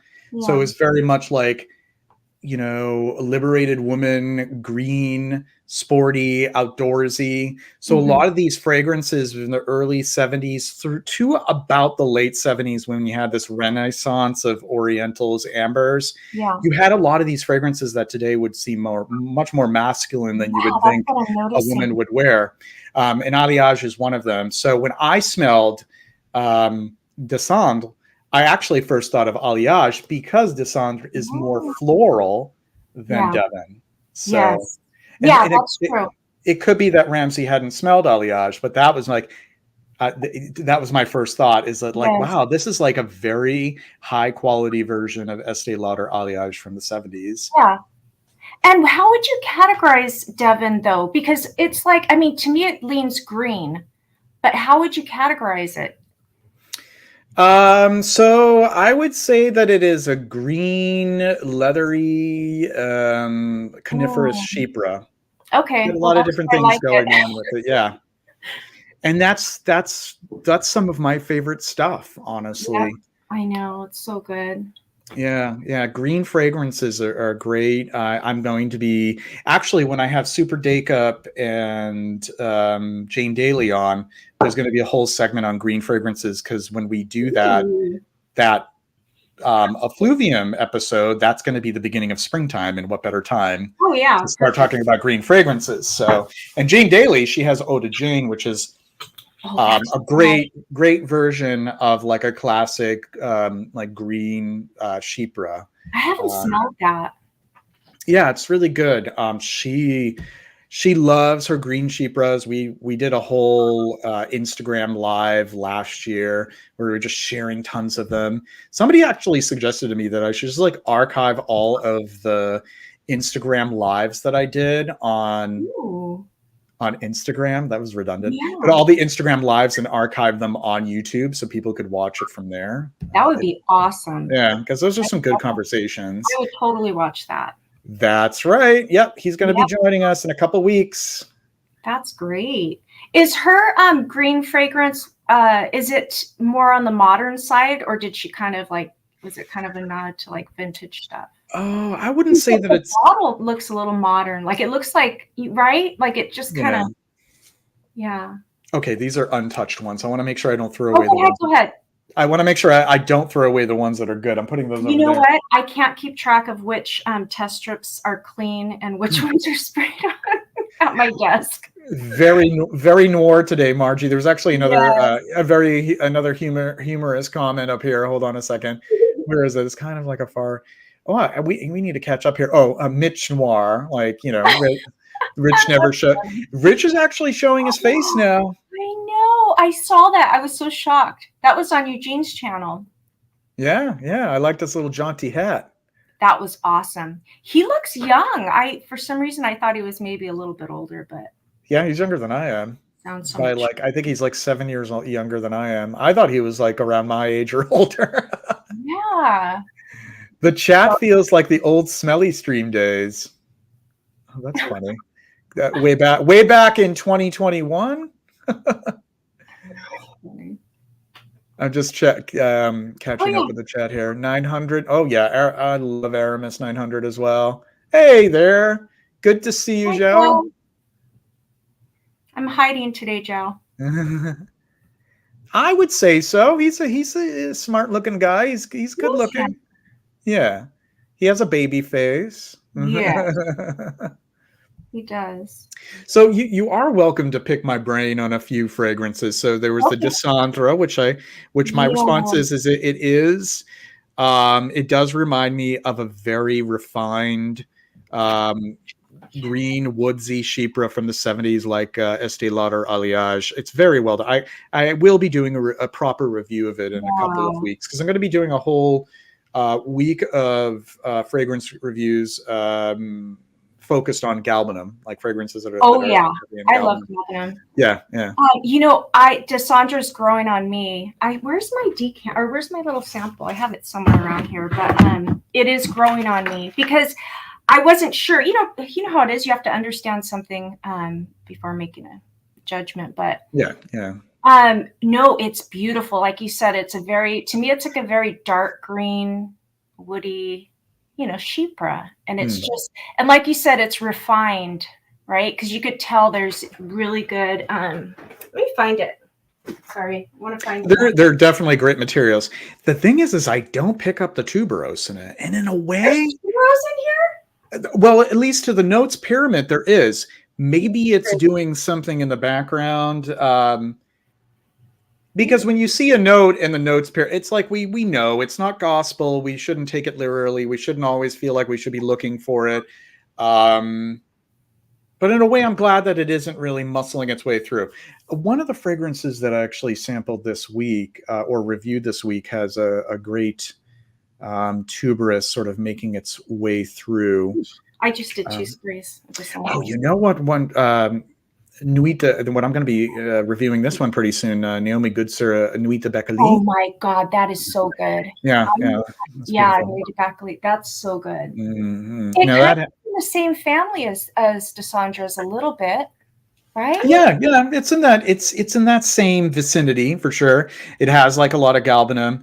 It has angelica root in it as well, and then but it does have that tuberose in it. But the tuberose is tempered though by everything else around it.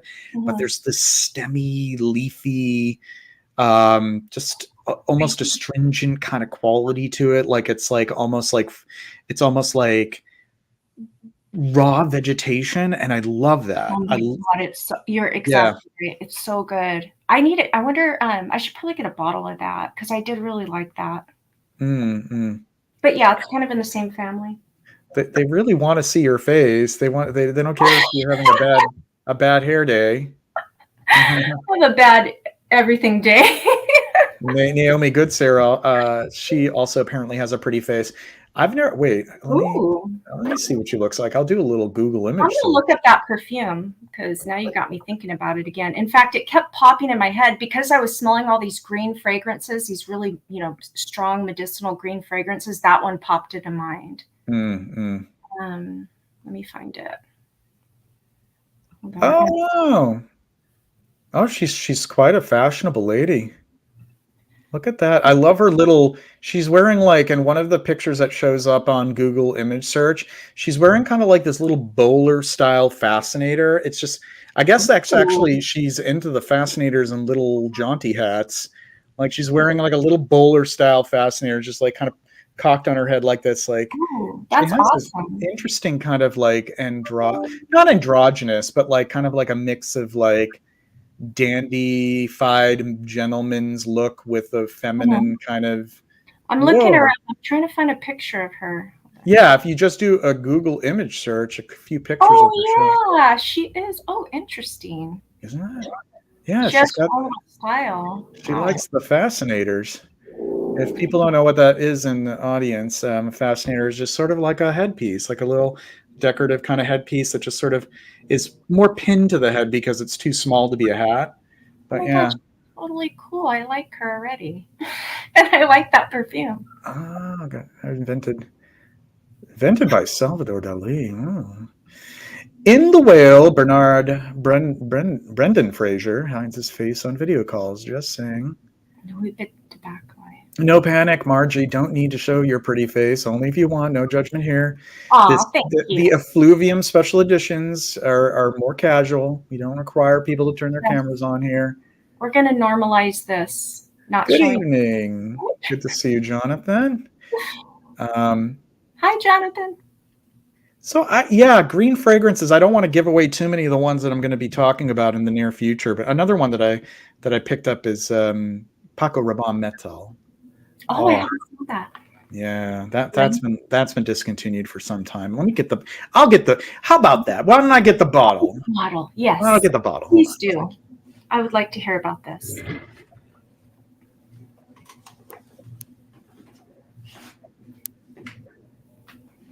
Yeah, that Nuita Backlight now, 50 ml, $187. I think that went up. Last time I was looking at it, it wasn't that much. Okay. Here, I'll do this. There it is. The Metal Eau de Toilette from Paco Rabanne. And much like Calandra, this is the sibling to Calandra. It's encased like this. Very cool. Are you familiar with Calandra as well? I've heard of it, but I haven't smelled it. Why don't we reunite them? I'll get the bottle of Calandra to compare. You should. Let's see. Now I'm looking at the chat because I wasn't looking at it too much earlier. What are you guys saying?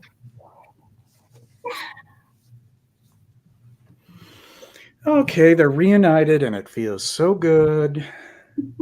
There's Calandra, all metal encased. This was released in 1969. Is that still being sold? It is still being made, and I don't think that the new version is that bad, but it has been a little diluted, a little, but still like not that bad, not that bad. Yeah, I mean, you could get like a vintage version of it, and it won't set you back too much. But this is a splash. I'm not averse to splashes. Actually, it really looks cool without the atomizer in it, without the polymer. Yeah.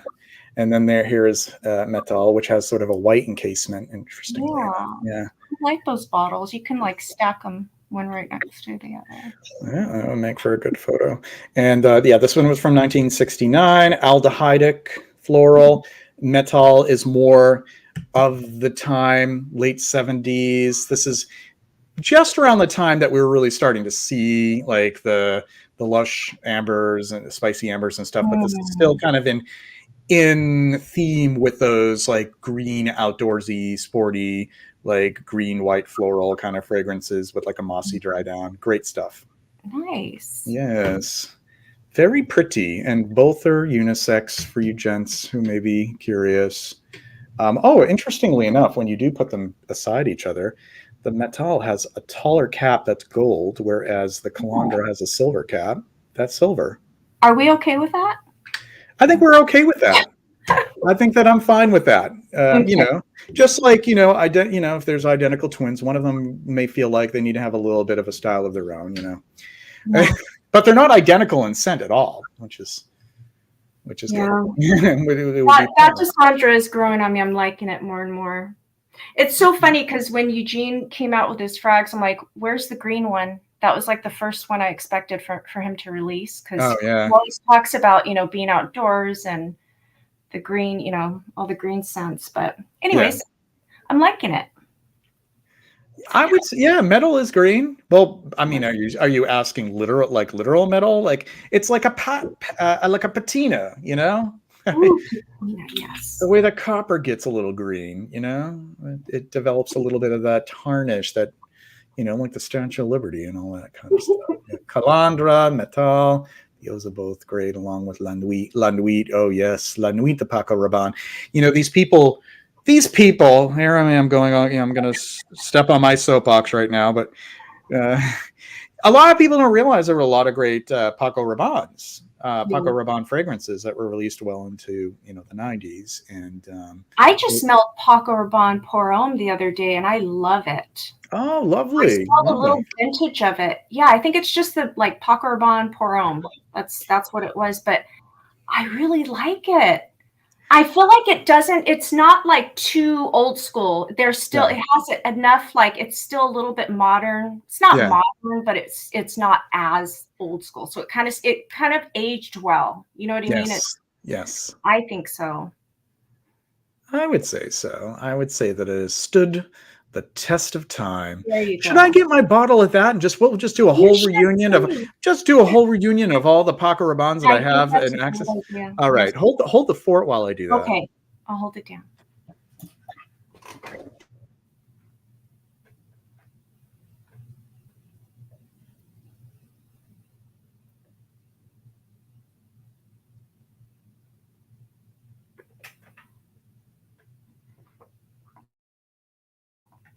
I'm putting you guys on mute for a second. Talk amongst yourself.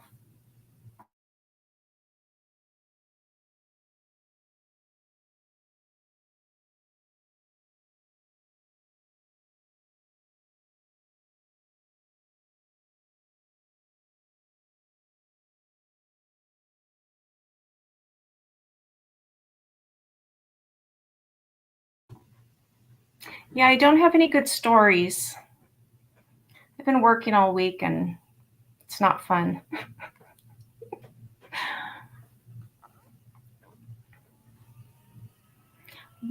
So this is the go-to question when you're on a live stream and it just kind of goes dead, right?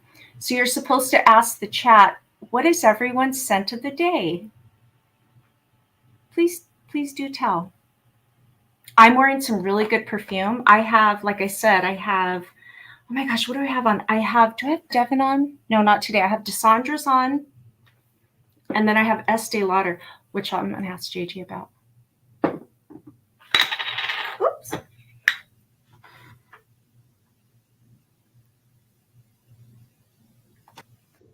Kalesh is beautiful. That's one of my favorite perfumes. All right, so it is Tenere, right? Tenere. That's how you say it, yeah, Tenere. I have a little vintage bottle of that. What do you think about it? To me, it went a little too animalic, just a little too animalic. No, it's not too much for me. No, it's so funny. I must have a low tolerance then, because for me it was a little too. Can I say pissy? Is that okay? Oh yeah, it smells like urine. Hold on a second. The other two bottles I left them back over here. I'm gonna go grab mine too. It's right here.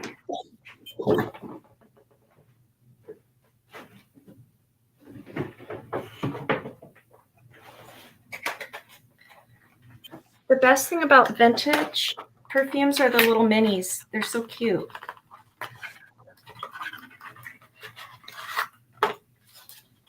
Ooh, that's a cool bottle. What is that? Oh, that's a La Nuit. La Nuit de Paco Rabanne. This is the Eau de Parfum. That bottle is so cool. I love it. Yeah. Mm. My precious babies. I get so anxious that I'm going to use them all up, but that's so absurd because I never will. I never will use any of these all up. What's that La Nuit like?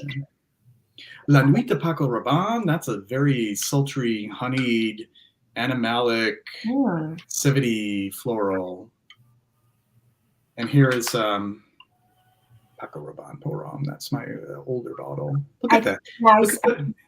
It's sort of like in relief. I love that. Like they would put so much money into a bottle to have this, like, you know. Exactly. And look at it. Yeah, that is a really cool bottle.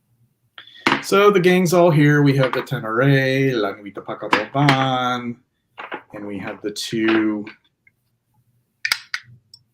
that are most characteristic of Paco Rabanne's futuristic style too. When you think of the bottles, like Calandra and Metal.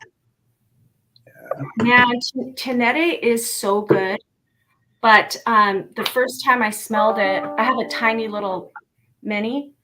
Still, it's, oh my gosh, it's so good. It's very warm and, you know, warm floral, but then that civet in there is pretty. It's kind of a little much for me. Yeah. And it's surprising that something like that would be released so late in the 80s too. That was like another example. I was mentioning this earlier in the stream of a style that was already starting to fall out of favor. Mm-hmm.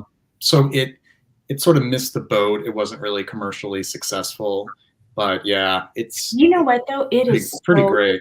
Smells so good. I'm smelling it on my hand right now, and it really is so good. But I don't know. I'd have to try to wear that again. So GMG says this is the Calandre's brief by Paco himself. A rich young man arrives in his Jaguar to pick up his girlfriend. He takes her for a ride. He stops in a forest, then he makes love to her on the bonnet. Wow. It's true. Yeah, dirty old man, Paco. Oh yeah. I have the others too. That's going to be a little bit more of a trip because I have those downstairs. I have Paco Rabanne Porom and the Sport. I have those downstairs, but I'm not going to go that far away just to get those. That's too far of a walk. Yeah. I don't want to leave you abandoned for like 2 minutes just for me to dig those out. I'm wearing Leather Jardin because WAF's hyped it very much. I must say I'm not disappointed. Who made Leather Jardin? Please let us know. Zimon. And scent of the day from Joe is Chanel Sycamore EDP. Nice. I'm sorry that I'm just catching up here. This looks like this was from a few minutes ago, thinking about getting a vintage Kalesh because it's supposed to be similar to Signor Ricci. Yeah. Yeah, I'm partial to the EDT of Kalesh. That's what I have. I have the new one. Oh, nice. Yeah, they still hold up very well, Kalesh and Amazon Yeah. version. Vintage Pinot by Vidal is very close to Agua Brava. I actually just found a little 28 milliliter of a vintage Agua Brava for relatively cheap. I think it was on Mercari, and I was like, why not? So I'm getting into minis now because, like, at this point, Totally. I mean, for certain things, it's like, is it really Especially necessary? vintage. I kind of like going with minis on the vintage, but Doosan, yes, I think you must buy that Tenere because it is really good. I mean, I don't know that I would wear it, but oh my gosh, it's getting better. It's getting like more like ambery as it's drying down. It's really good. Splash of that. Oh, sorry.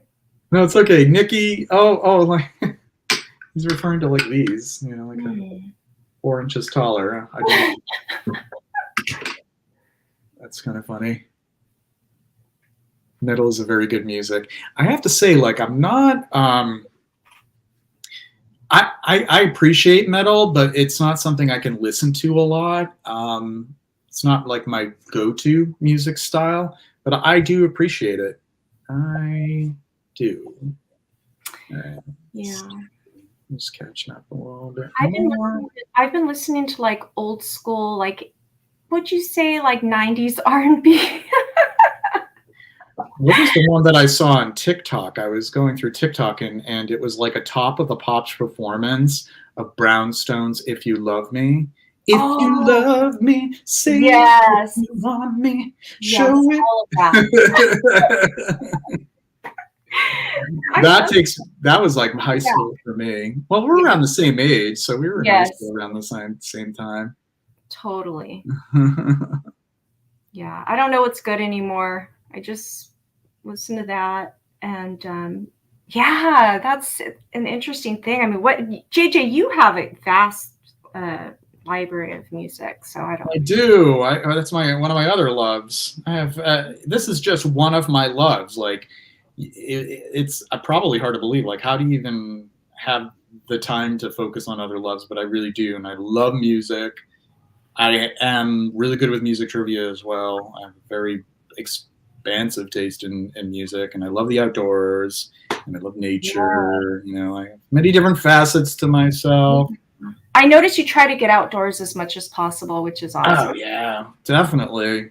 I can't be cooped up inside for too long. Definitely. Yeah. Yeah. I don't know how people would do like the online stuff in the middle of the day. Like, I know me. I'm cooped up in the house all day. Get yourself out. Get out in the fresh air.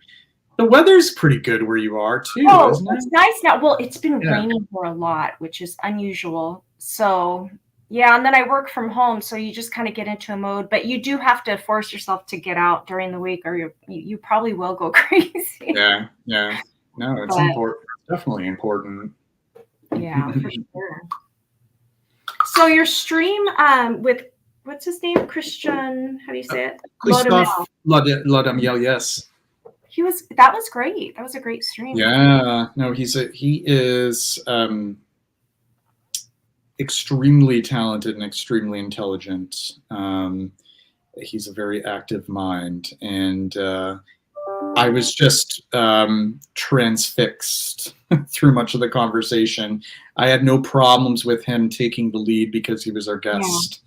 Yeah, I know. I was very happy to have him share his knowledge and his insight on the industry, because I think more people need to be aware of some of the ins and outs and sort of the behind the scenes. Yes. It puts things in perspective for sure. So, but he's great. I do hope I can collaborate with him again when he is in town, because he did express an interest once he is visiting Massachusetts again. So perhaps the next time we'll do a video or another stream or something. Have you tried any of his stuff from the zoo, his house, the zoo? Oh, shamefully, I haven't. I knew Christophe just through my days in the Facebook group groups of studying perfume making, and that's how I first got acquainted with him. So I knew him from a very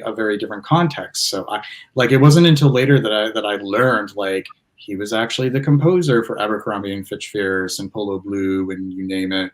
Like I didn't know the kind of portfolio he had, the kind of resume, and the kind of experience, and I was just blown away. So, but I actually haven't tried anything from the Zoo New York City, so I owe to myself to try some of those. Yeah. Yeah, just the Zoo, they have their own site, and the samples are like 3 ml, decent sizes, and he sold them for reasonable price. So I was able to get a bunch of his perfumes, and there are a few favorites. I would be interested to see what you think of those sometime if you ever get around to it. Yeah.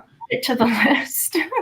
I'm sure that I'll be more intrigued than with much of the stuff that I smelled earlier in the stream. I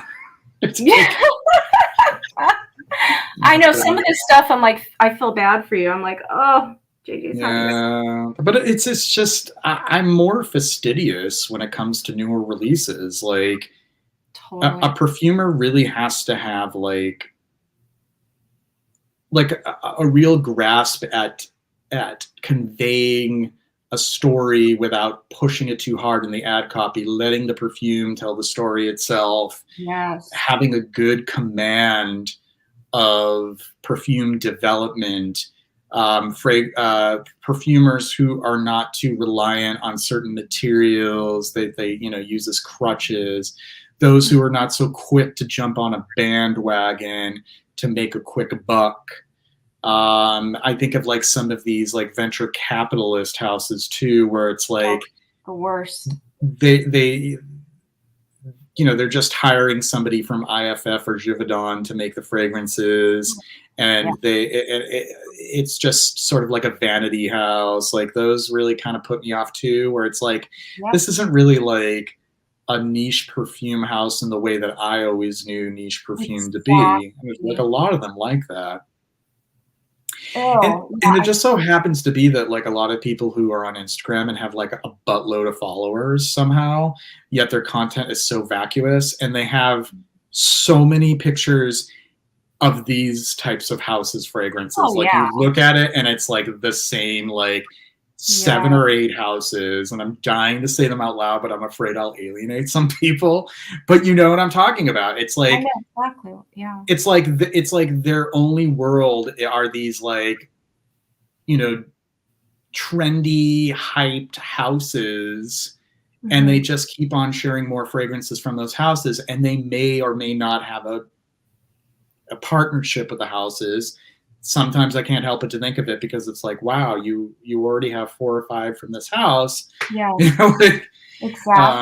But then you read the text and you think to yourself like, oh yeah, surely they must have something to say about it. And then it's just like this really, it's just like basically like a notes pyramid. And they say something kind of vague about it, about being, really great to wear in the summertime or springtime, and that's all they're friggin' is. Yeah. Like, it's not really like a review. That tells you who they're marketing to, because the average person would be like, okay, that. I almost want to like, do you know what? I actually have an activity, and I won't mention the Instagram user because I'm not going to be one of those petty types. That would be so rude to do. So I won't mention who it is, but I'm going to read reviews from Instagram. Oh, please. Totally do it. Yes, do it. Okay, so let's see. You might be able to figure out who it is. Oh God. But I can't tell, and I won't tell. Just all right. And all I really need to do, GMG, I think you're still on here. Very cool lineup of Bellamy. I love GMG's Instagram. He has a great photo of Bellamy, the shaker version, the second version, the newest version, and the Bellamy vetiver. Great photograph. Oh man, I want that too. Nice. Never find it. Okay. So there's like a lot of people who post about rack store finds, which is fine. It's just like not really my style. Like how many times can you talk about visiting a rack store? Like you're definitely not finding like a lot of new discoveries if you're Yeah. going to the same Not rack at my store. not at my rack store, at least. I find The, nothing there. the So. only time that I really found, and I wasn't even the one who found him, it was actually my friend Duncan, not the Duncan we know from the live stream group, but a different Duncan live stream circle, but a different Duncan, and he found some Serge Luton. They were just showing up at like TJ Maxx, and he scored a few of them. That was about a year ago. That's a score. It's a rare score. I think Smurfy Girly got a Guerlain from a rack store, and it was like, what was it? Something Imperial? No, it was something Tuberose, and she loved it. I think it was like in the art and materials line or something. It was one of their Tuberose perfumes. Oh, But yeah, nice. she found it at a rack store. I actually think people in Europe and the UK have far better luck with rack stores than we do, because I think that there's more of a market for perfumery there. Yep. So when there's like overstock, it trickles down a lot more easily into the rack stores. Whereas here, it's like, oh my God, what is it? Like, it's always like, you know, Tommy and yes, English Laundry, and you know, Juicy Couture. Yeah, it's like the same stuff. Like Calvin Klein's that like were dead on arrival, like Defy. Exactly. Yeah, it's pretty much. And then they have like the Britney Spears and Rihanna. That's what mine is. This is, I know how completely lame this is that I'm looking at Instagram while we're on, but I have a mission here. I want to I want to hear this. Yes. Somebody mentioned Toussaint. Somebody mentioned Tra La La in my feed. It's in Polish though. I can't read that. Tra La La from Penhaligon's long. Oh, I don't know that one. So I'm going to read this. This is actually for a perfume that I love. It is Frederic Malle Noir Peace. But this is an example of like, okay, you know, that's I guess a good description, but it doesn't really. It's kind of like an example of one of those where it's like, well, like really sink your teeth into this and tell us. So they say Christmas cake. Michelle Rudnitska's perfume is my favorite spicy oriental, a spiced clove, pepper, nutmeg, orange confection with puffs of powdered sugar, having a base of cinnamon, sandalwood, and vanilla. To the point. But the thing is, and this is completely from a writer's perspective. Maybe this person isn't intending to be a writer and that's all they want to do. But if they were to see themselves as like, I am a serious reviewer, the problem with that is it's just pretty much all they did was mention the notes. And that's it's like, yeah. Tell us a little bit more about that. Nothing. That tells you nothing. But at least like they have good taste. Well, there you go. Yeah. That's a plus. I mean, but just listing off the notes. I mean, I think notes are important to some degree, so you get a general idea, but don't tell me all of the notes. Tell me how. We've heard this before. How does it make you feel, right? How does it make you feel? What do you detect? What do you really smell? Yeah. Take for a moment. This is like the exercise that I always encourage people to do, and you know, sometimes for the sake of like convenience or just like you know, like I'm tired of thinking, I will lean on a notes pyramid, but try to just step away from the notes pyramid a little bit and just speak from what you're perceiving and see what comes out, and then you can compare it to what you see in the notes pyramid. You know? Yes. Compare notes between what you perceive and what they are saying you should be perceiving. Yeah, I think it's a good exercise to go in blind sometimes, even if you bought the perfume or the decant. Right. Just when you get it, you know, don't rely on that notes pyramid. I try to do that and just like smell it for what it is. And then I'll look at the pyramid, maybe like date 2, to kind of see what I'm picking out the most. You know what I mean? It's just, it kind of helps. It's a good way of testing your ability to identify notes too. Yes. And there's also like that whole phenomenon of the power of suggestion. So if you have the notes pyramid in front of you before you even smell it, then what you're going to do is you're going to try to look for things, and it may not be the best way to experience it. Like just hold off on that, see what you experience, and then like Yes. I mean, of course, like we often, when we discover a fragrance, we discover it and look at the notes pyramid, but then to remove ourselves once we actually get our Yes. nose on it, you know? Yeah. I love Duchefort, and he does rarely disappoint. I don't think there's really been many that that have let me down. Yeah. Tra-la-la. Yeah, I'm trying to find some good ones where it's just an example. I guess I actually keep people in my feed who do write good stuff for the most part. And I think the people where they show like the usual houses, like the ones that Keith mentioned, I'll bring up his comment because I don't want to say it. I'll just leave it to him. But like what Keith said, those Instagrammers, I generally hide and mute them because I just don't really want to have to see it over and over again. But when they do share it, it's like, you didn't really say anything about it. I mean, nice picture. That's cool. Yeah. Yeah, I'm not, you know. Yeah, I'm pretty harsh because, well, here's the thing. Like if you're repeatedly getting, Instagram pop-ups of the same houses over and over again. Right. That are obviously, those types of houses, like what do you call those, fake niche? I don't know. Fake niche.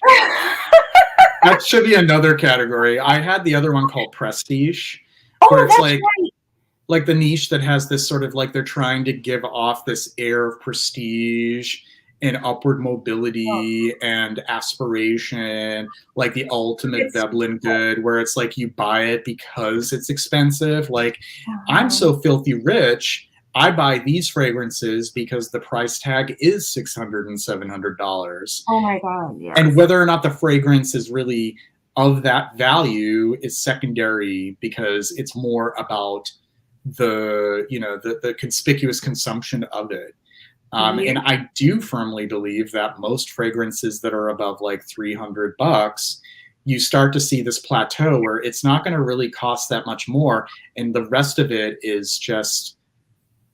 I totally agree. It totally becomes like a Veblen good. It's like, do you really need to spend that kind of money on a Bentley? Exactly. When besides all of the like luxe materials that are, and the interior of it, and I mean it's a luxury car, it's still an automobile, so yeah. No, I agree. That's kind of been my like threshold too, because I find that why pay any more than that? At $300 you're getting like the best, as far as I'm concerned. Anything over that, then it starts getting suspicious. Right.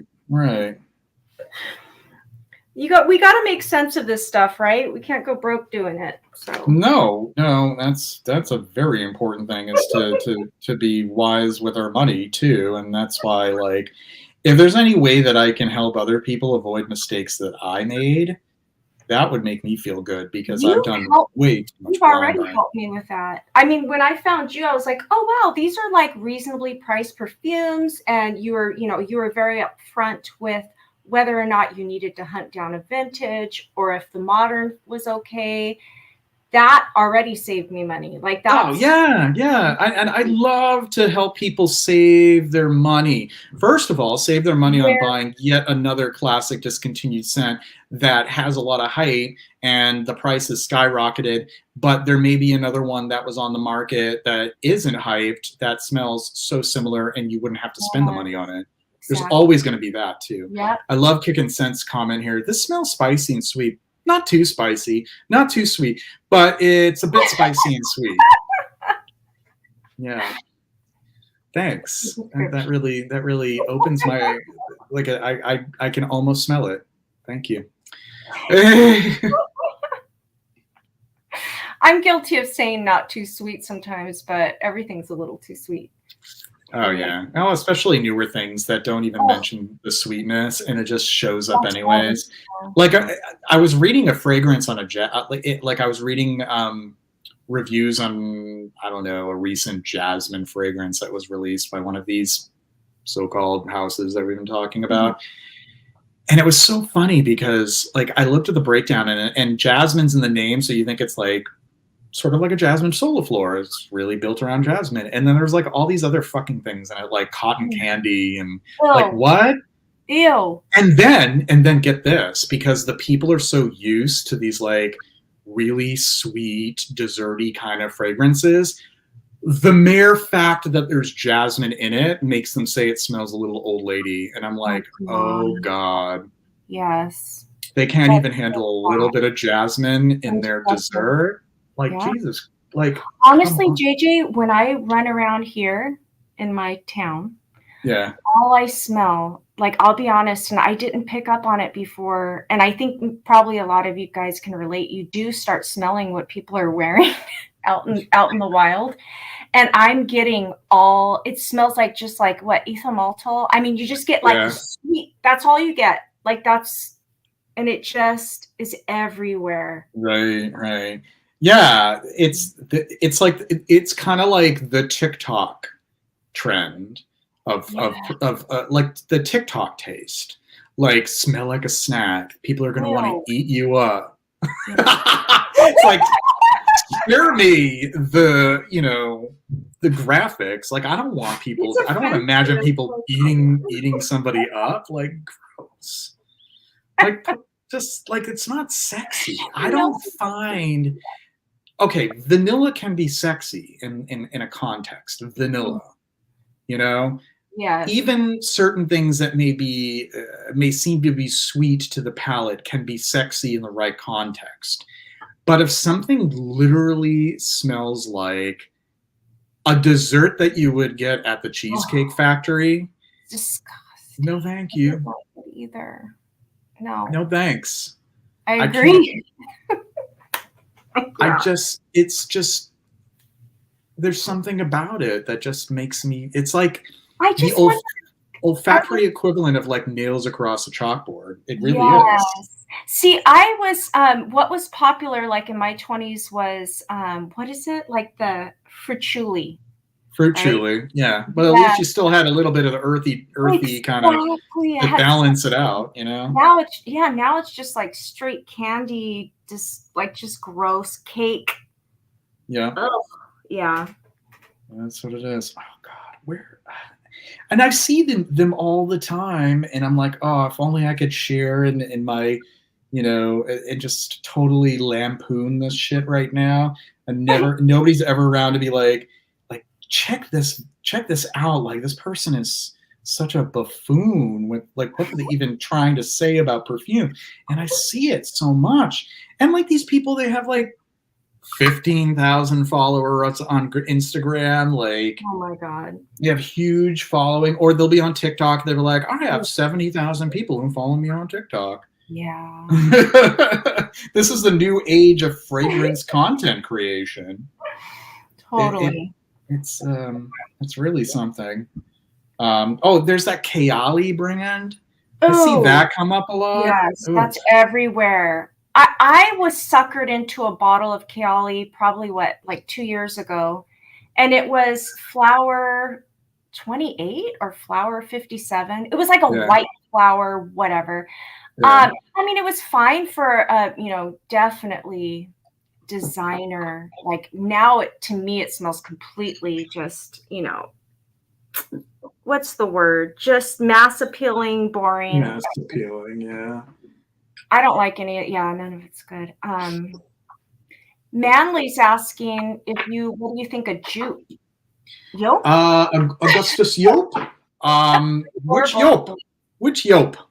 Which Yope? No, it's okay. Everybody says Jupe. I mean, it's not a big deal. Which Yope? Yope Balm? There's a few different Yopes. I like. There's a few. I like Yope Femme actually more than Yope Balm. Yope Femme is actually more masculine smelling to me than Yope Balm.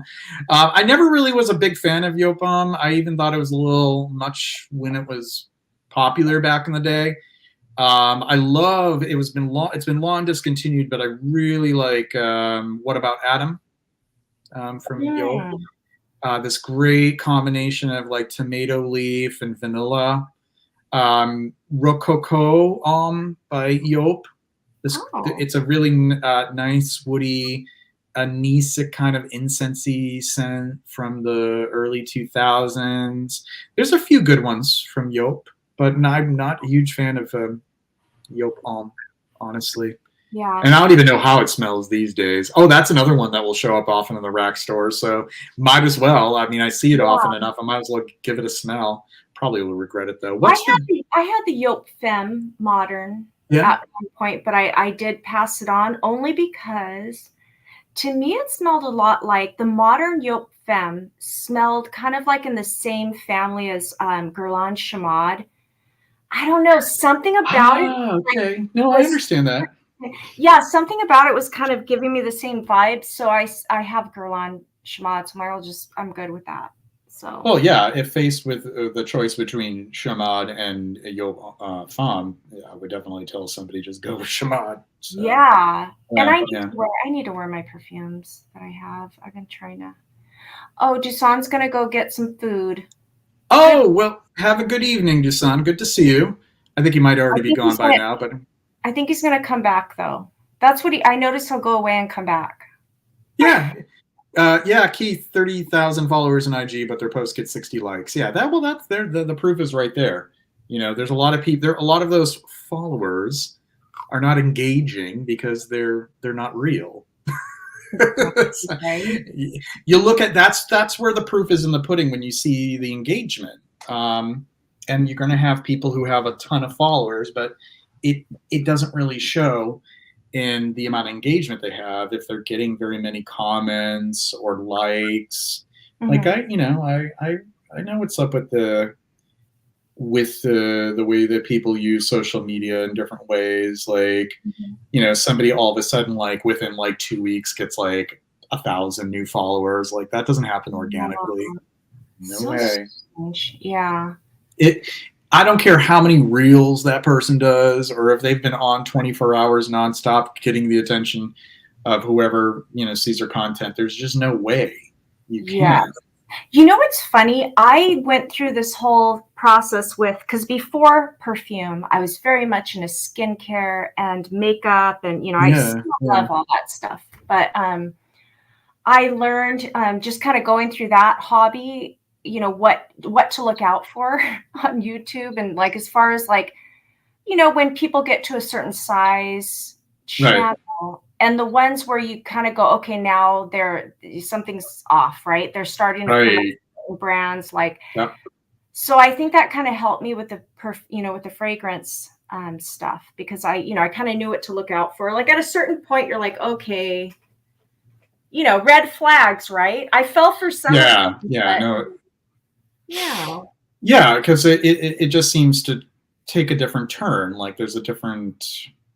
Yes. There's just a different tone to it, like there seems to be a lot of emphasis on certain brands that where there wasn't really that kind of emphasis. And honestly, like it's fine, a lot of people do it, and no matter what kind of commercial, no matter what kind of what's the word I'm looking for, consumer product it is, but my intention was never to do that. Like I mean, my intention initially wasn't even to get into like the fragrance community and fragrance content. It just sort of happened like out of curiosity.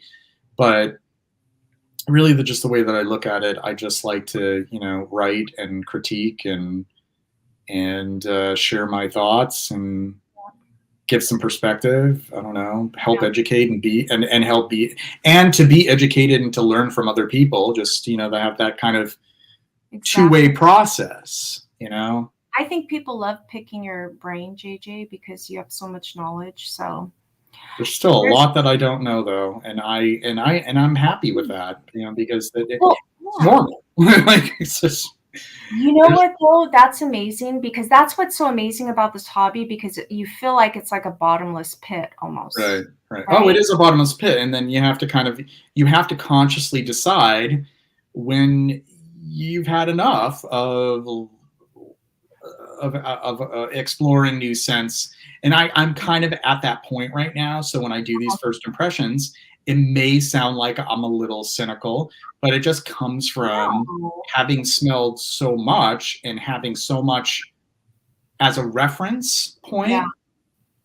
that it's kind of like I'm hard pressed to be Impressed. moved, or yeah, I'm hard to impress at this point. I mean, just being honest, like I'm not trying to be like a snot or anything, because I totally am not. Like I'm try to have an open mind to it, but I can always think of other things that have, you know, examples that have been done a little bit better at this point. Yes. But then, you know, the things that I do choose to purchase, have in my possession, and write about, those are the ones where they really stood out. Exactly. And you have that reputation. You know, you've smelled, you know what's good. And I don't see you as a snob at all. I've never seen you as I don't like to give that vibe off at all, because like we No. all, yeah, because we're all somewhere in this hobby. When we're, if I can identify when somebody is new to it, and I celebrate the enthusiasm, and as long as they have an open mind and they don't come into it with a out of from a space of judgment and scorn to others, like, and most people when they're new, they aren't, because they, you know, that usually that's you got to be open to learn. You can't usually that's the cynical people, like the ones who have been, you know, in it for a while, and in, you know, like, oh, here we go again with these, you know, people who are into Parfums de Marly. Like, screw you to the people who say that, because that person, that they're in a point in their journey and they're enjoying what they're enjoying. Yes. And far be it from me to tell them that that is not what they should be enjoying, and they need to expand their taste. Like, that's not my role. Like, I'm not going to give unsolicited advice as to like how somebody should shape their taste. Yeah. You know, I'm just sharing my own, and if people are responsive to that, that's wonderful. Yeah. But I'm not going to try to convince other people that their taste needs to change. That's icky stuff. That's exactly what is that. That's what gatekeeping is. Gatekeeping is when you feel like you have the answers to what is considered to be good taste, good quality, what is worth conversation. When you have that kind of attitude, no matter what kind of hobby, or you know, you could fill the blank with anything. If you have that kind of attitude, it's alienating to those who may be new to it, or they may just have a different kind of taste. Or I think it's being able to see from other people's perspective, right? Yeah.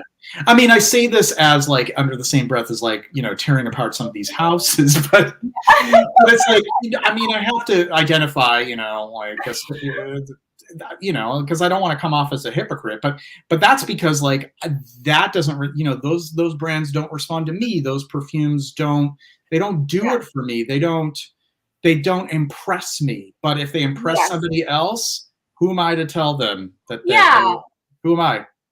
All you can do is kind of like maybe say, okay, well, that's great. You should try X, Y, and Z, you know, maybe as a, you know, if you like this, you might like this. Because let's face it, your nose does develop.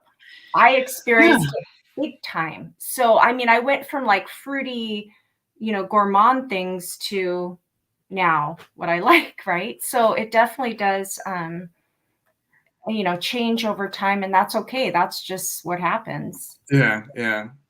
I guess that's why they call it a journey. It is kind of a journey. Anyone that poo-poos the term journey kind of is one. So I don't know why that term would be poo-pooed. People have a journey through their culinary explorations. Just think of other sensory pleasures and you know, food. Not everybody has this innate taste for beluga, caviar, and, you know, putting frisée in their salad and enjoying like foie gras, or I don't know. I'm trying to think of some things that are more advanced in cuisine. Yeah. You know, different flavor combinations, different textures, different exotic foods from other parts of the world. Not everybody has that palate. So if somebody doesn't have that palate, you can't reproach them if they've never tried to expand their palate. I guess the one way of looking at it is it's like, if they don't sit there and claim to be this connoisseur of food, then don't expect them to be a connoisseur. You know what I mean?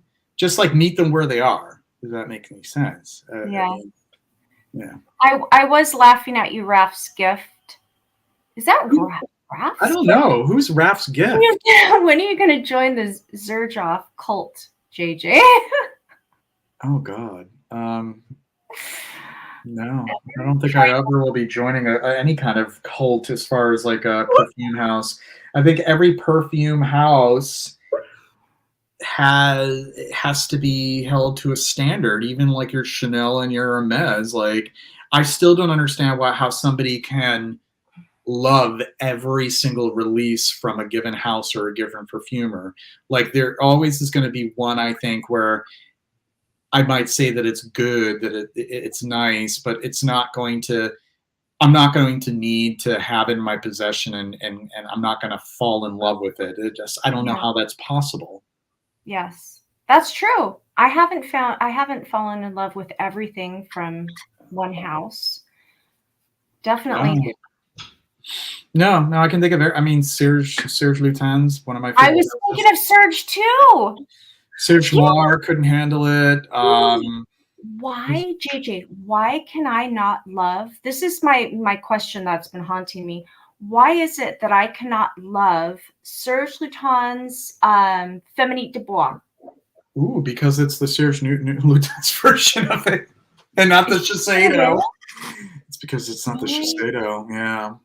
Oh, it could be it. I mean, I don't know for certain, but something about it just throws me. I have the modern, yes, I have the modern decant, and it's just a decant, and I should like it from everything I've seen, but something in it is just throwing me off. But it's okay. You don't have to like everything.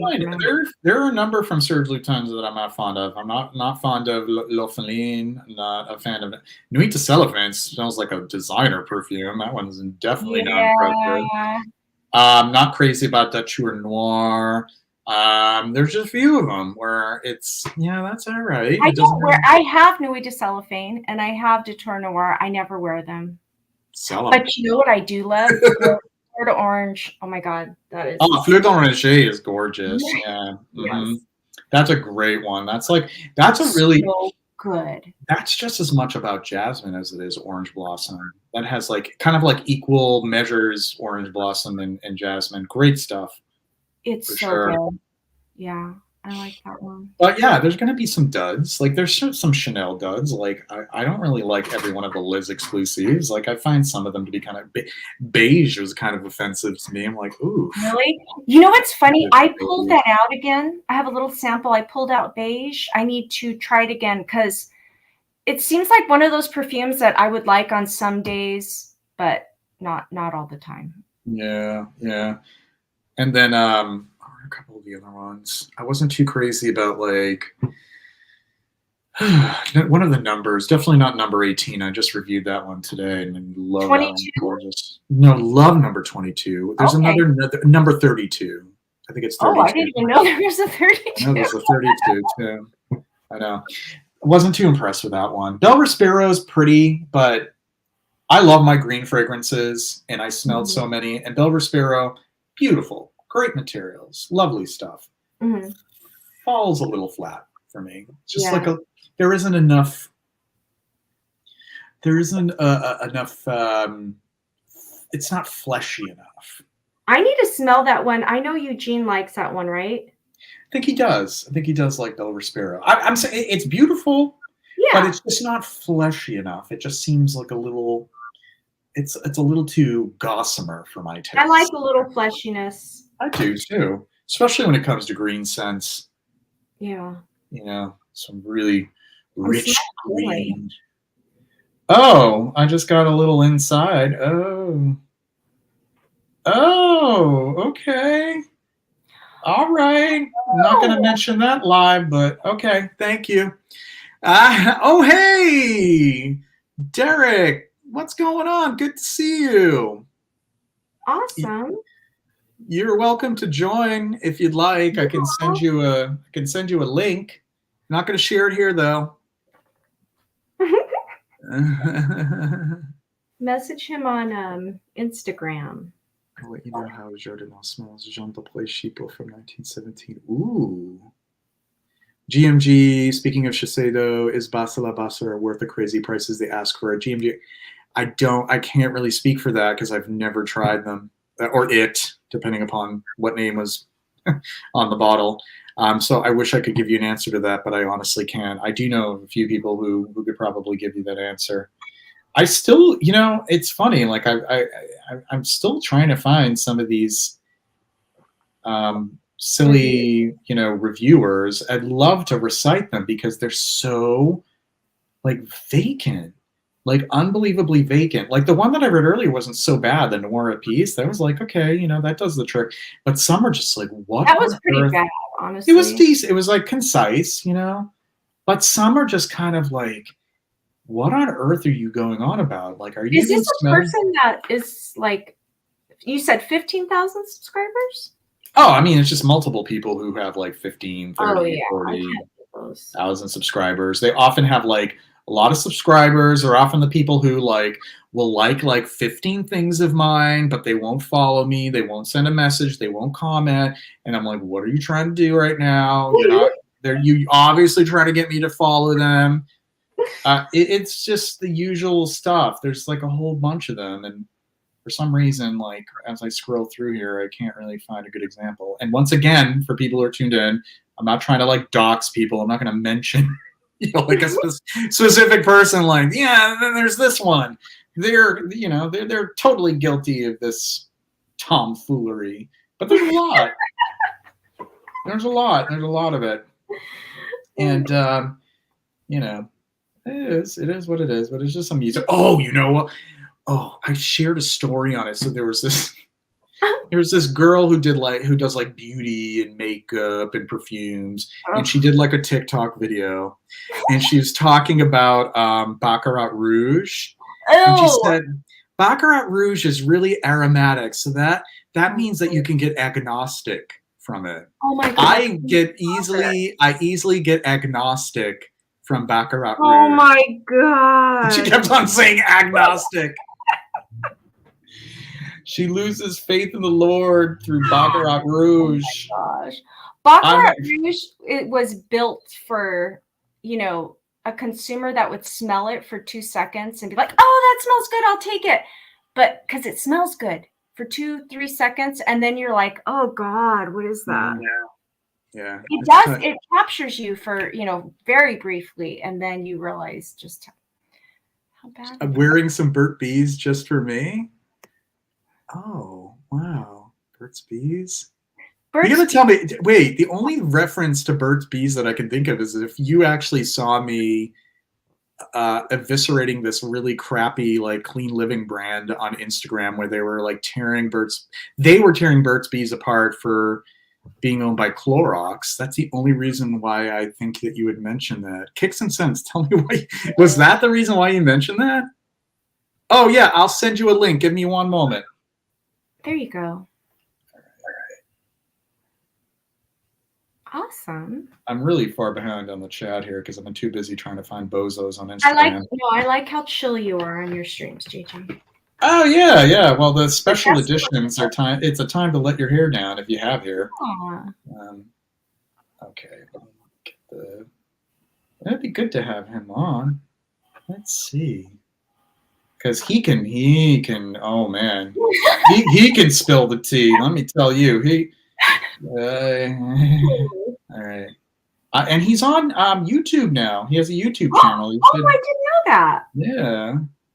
I've only seen him on Instagram. Okay, let me go to his channel. Yeah, and he's under Veneris for Dairy, so nice. Okay. All right, my friend, I sent you a link. So when I see you on Backstage, I'll let you in. Baccarat Rouge is overly sweet, like you mix honey and sugar and ate it. Yeah, that's why I was like, what is this lady going on about it being aromatic? Like, it's not an aromatic. Doesn't know what aromatic means. No clue. That's and that basically sums up a lot of these TikToker fragrance content creators. they don't know a lick about what they're talking. They are just pulling things out of their ass. Like, just but you know what? It is a newer trend because I follow a lot of beauty, content creators, and they're starting to get into fragrances. And they're all like Tom Ford. I can't even, honestly, I don't even look because I just can't. Like, it's usually Tom Ford. Maybe there's like, MFK. Trying to think of the other brands they show. God.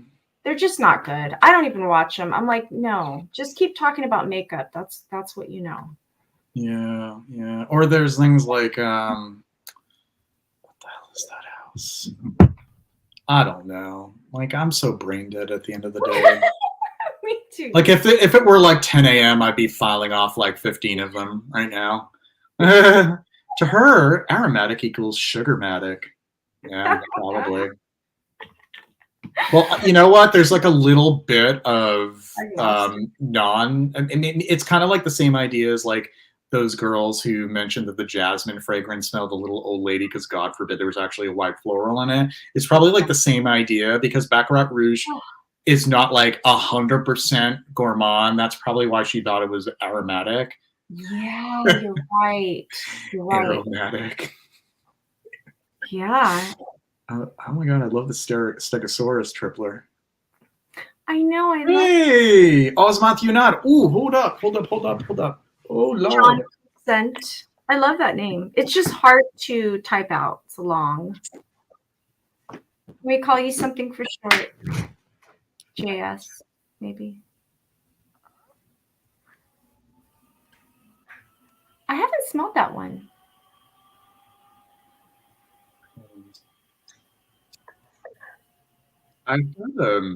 This is a good size. Oh, that's Hermes. I love those bottles. This is it for me. Like, I got enough of the larger bottles. I'm like, who am I kidding? I'm just gonna get these 15 mils. Those this is bottles are perfect. Yeah. I'm gonna do an osmant this week. Yeah. I'm running out of theme weeks, which is good because I'm not gonna start doing what Sebastian does. I'm like start grasping at straws for themes. Like, but you know what I'm gonna do actually is on my YouTube channel for YouTube videos, I'm gonna be doing spring series. So each week I'm gonna do hyacinth fragrances, narcissus fragrances, violet fragrances, and I was going to do lily of the valley too. Wait, I have to look at what I have planned ahead. Go ahead. I have like everything all in my notepad on my phone. People are going to have the rare opportunity to find out what I have in store. Oh my God! If anyone looked at the notes on my iPhone, they'd be worried. Yeah, there's some things I won't be reading off here for sure. So some of them, so the Spring Floral series, Hyacinth, Narcissus, Lily of the Valley, and Violet. Nice. This week, actually tomorrow, I'm going to be working on a grab bag video, a second one. I did one of my first one a while ago. Do you remember the one where I just I have a bunch of fragrances that I just kept in a bag, and we're just going to take them out one by one and talk about them. Going to do another one of those. In the future, I'm going to be doing a Lorenzo Villoresi house profile. Some are recommendations from subscribers. One is a Sense for Camping and Outdoors. Another one, Mysterious Fragrances. Mysterious, okay. Yes, rose fragrances. Yes. A lot of requests for that. And then at some point, I'm going to do a decade series. I'm not going to overwhelm people, but I'll choose like a reasonable amount so that I can expound upon each one. Yeah. I like that. I like and I was kind of looking for something like that. Like, what was going on in this decade? What was the vibe? What are some of the, standout scents from that time, or really depicted that time? I think that Derek might be waiting, but I have too many of these things in the too much of this and too much of this Ooh, check this out. I had this earlier. Oh, wow. I like that one. That's cool. That, so I can actually see if, hold on, add to stream. Oh, wow. Why don't I remove from studio for now? That's the reason why Derek was hiding, because when the backstage, if you have videos to add, if you have like 3 of them and 2 people are already on, you can't see who else is backstage. So he's in there. Sorry about that, Derek. Gosh. Hello. Look at, he's in his signature little setup right there. He is. But is he frozen? He might be frozen. He's frozen because his heart is not open. Oh, there he goes. Hey. Hello. Hey. Just wanted to say, Regis, thank you very much. I do hope that they prove to be a really good reference when I put together those videos. Thank you. Good to have you here. Hey, this actually is going to sound really bad, but I have to leave real quick because I have to use the bathroom now. So, you just keep it like this, or do you want to bump me off or something? Oh, well, you can just go, like, just sign off and then just get back through the link, and then I'll let you in later. There you go. Guess he had to go real bad. I love it. Take it, Ray. So great. That is so funny. Okay, what was I talking about? Oh, back to different themes. So those are some of the themes, and I think what I'll do is I'll start with. Should I go in reverse? Should I go from like the 2000s back, or should I start from like the teens and 20s onward? Ooh, ask the chat, but like, oh, I kind of like the idea of you going backwards, just for something different, you know? I can do that. But I think I want to start at the 2000s, because the 2000s officially at this point is getting to be like classic now. If you can believe it. Yes. It's kind of frightening when you think about it, but yeah, just do it 2000s, 90s, 80s, just keep going back. It is crazy. I mean, it really is. Yeah. That would be great.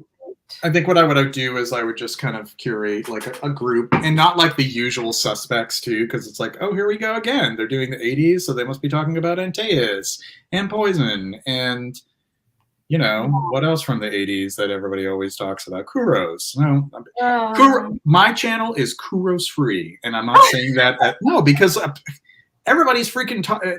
There's enough that has been said about Kuros. I think so. I think we all know what it smells like without even smelling it at this point. Sorry, nature was calling black. That's great. Vintage Zonga is Timbuktu's twin brother. You know what? Actually, another one of Bertrand Duchafour's compositions, Bois d'Ambry, is quite similar to Zonka, and I actually preferred a little bit more.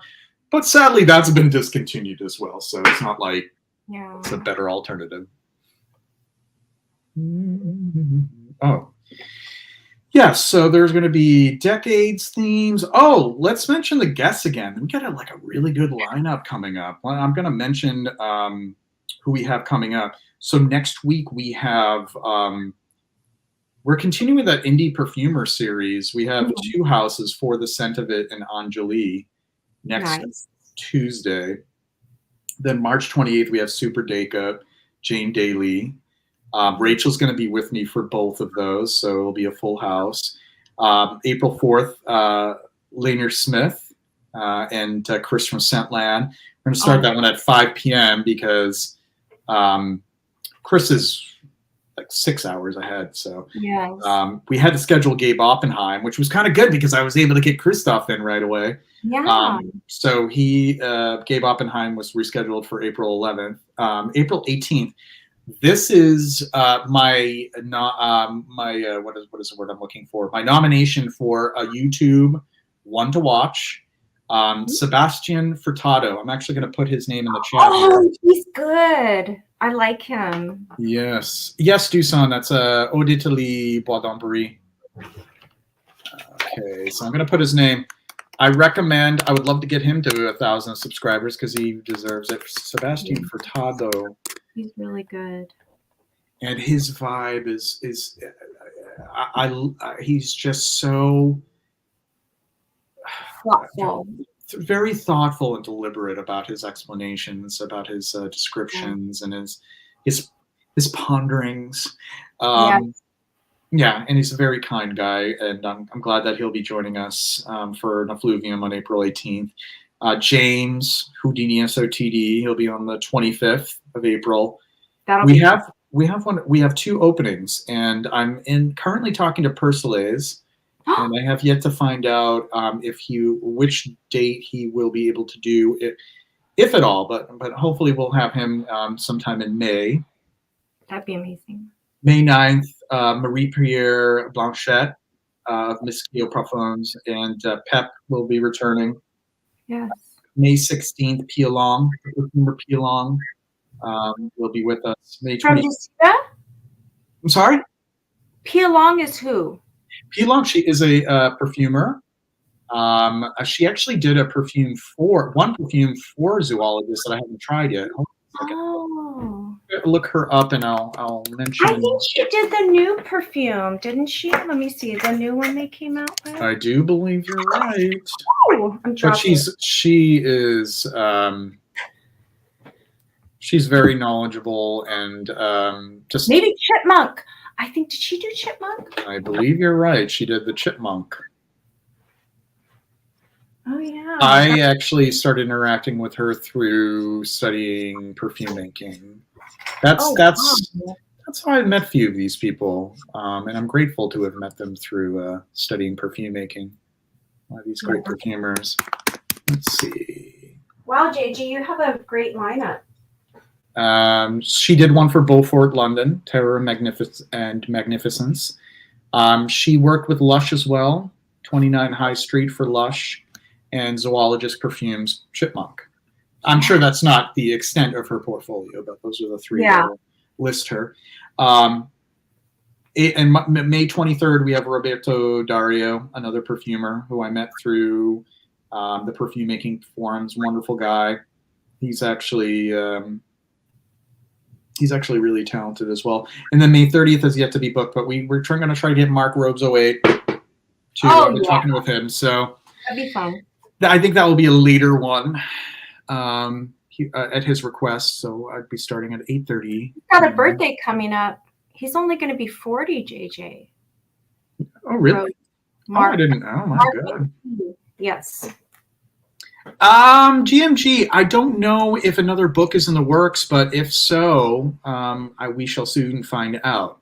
That would be great, though.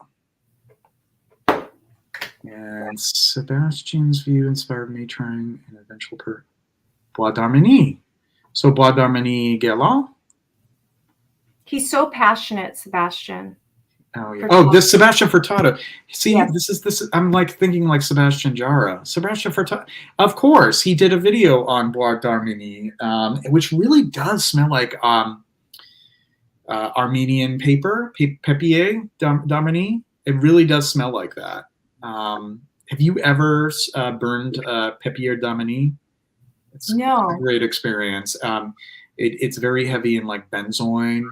Ooh. Really, really good. Where do I get this paper? Oh, I think you could even probably find some on Amazon. It's not that expensive either. Mm. Yeah. Let's see. If you look at Amazon. Not that I'm not advertising for Amazon, but I know it's an easy place to. Honestly, you should do reviews on Amazon. That's the way to go now. All right. Yeah. Perfume reviews on Amazon. Oh, God. Everyone's going there for like Amazon Live reviews, apparently. If I could make some dough off of it, sure. Papier d'Armenie. So there is. Oh, you can get a book of 12 sheets for $9.95, a set of 3 for $16.77. Not too expensive. There's a lot of different options. You should put in the chat the name of it because I like to smell. Yeah, of course. Actually, Donna was chatting about Papier d'Armenie when she was on. Donna Sandhu. that in there. And then we have Derek back. I'm going to bring Derek. Hey. Hi, Derek. Yeah. You're awesome. Amazon, but Oh, look at that. I know it's an easy place. But Honestly, you should get this on Amazon. There's a bit of a delay there talking about Yeah. Amazon from about a minute and a half ago, right? I'm turning it off anyway. That way it's not it's not creating some kind of weird feedback loop or something. But Thank oh, you. man. I hate that. I went to sit down and then something was like, "Uh-oh," and I got to immediately. It happens. It's like, no, you are not joining this live stream. No, you're not. So It wasn't in the cards at that moment. no. Something else was. So, Derek, are you working at night? Is that why we always get to see you? Yeah, I work from 2 to 10. What's that? Yeah, I work from. I'm sorry. Go ahead. No, I didn't hear what you said. I was saying I work from 2 to 10, and Okay. I can't really do live streams or videos. Well, I can probably do videos at home, but I can't really do live streams at home because I live in a 950 square foot condo with 2 other people, and there's not a lot of space. So Yeah, no, forget that. and they're all gamers, and they like to be on Discord and have headsets in. So it's like people will be constantly, and then one of my roommates, God bless him, I love him, but one of my roommates wants to be in anything you're in. He wants to be up in your biz constantly. Oh. So if I want to, even if I'm on like just a call, if I'm doing like some kind of like a Discord call with friends, this doesn't require video. Like I'm just on a call with friends. He's like, "Who's that? What's going on? Hey guys." Oh my God. So I can't do it from home. I can't. There's no way. Sense. I totally understand that. That's why, like on the weekends, I can't jump onto live streams like on Friday or Saturday nights because Yeah. I'm like between 2 different places. Like, and where I am on the weekends, there's just no place for me to be able to. It's similar to Derek's situation. It just because it's a small, like kind of, it's almost like a studio. I mean, there's a bedroom, but it's a tiny. Yeah, I mean, I would need a separate room that I can lock and keep people out of and tell people don't bother me for the next 2 hours. And that's not really happening. I'm not like living at home anymore. So, you know. Oh, I'm a very big fan of Manchon-Loup. Yeah, that's a really good one. I love. There's like this sort of nuttiness to it, a very subtle nuttiness that I like. Manchon-Loup. And then, of course, Big Bad Wolf. That's what that means in French. When I do stuff from work, I have the problem of being interrupted at work too. Because if I'm in this room and someone needs my help, I got to go out there and actually do my job. Like I can sit here, I get I you. can sit here and watch cameras and then do that. But the moment I'm physically needed somewhere, I have to put the shirt back on and go back out there. And I've been in the middle of my own live streams on Instagram where I had to actually get up and do something because there was someone outside making people feel unsafe that I had to go approach, or some other problem I had to take care of. Yeah. Are you like a safety guy or like safety? I'm a security guard. Okay, that's what I thought because it seemed like that was I kind of picked that up. So the moment I have to go out and leave you alone. talk to a drunk person out, or I have to let somebody in or let somebody out, or anything like that happens, it's like that's a cut and run. Totally. So, You can always drop out and drop back in yeah. if you need to. So you now have a YouTube channel. We never thought we would see the day. It just people kept pushing me to do it, and honestly, I don't really want to. And I think I caught you talking about some of the vapid content creators out there, and I'm like, I don't want to be that. So You won't be. I have faith that you would never be that kind of content creator. And then there's just the effort too. Like you watch, and I don't want to name and shame anybody, but you watch some of these guys, and they have like the slickest title cards and the slickest high-end cameras, and they got the little microphones on their thin stuff, and they're super high-end, and it's like they got a big wall with all this stuff on display. People with massive collections have it for free, of course, so it's their massive wall of freebies, and then they have all the graphics that come in the bottom of the screen that show the fragrance name, and then the bottle goes whoop and magically appears in the corner. Then you get the Fragrantica note breakdown that they stole right off the website. And all of this like production value stuff. And like you can tell it's like super over edited because they'll be like talking and they'll say a sentence, but it's cut from 4 different takes. So they'll be like ba ba ba ba ba ba ba ba ba ba ba like that in the editing. Right? Tell me you haven't seen guys like, hey, this fragrance over here, like this. Yeah, no, It's trendy to do that.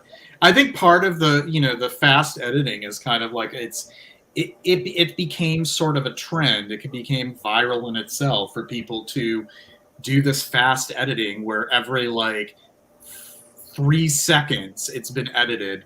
And yeah, it is jarring. It's not my favorite approach at all. It's not.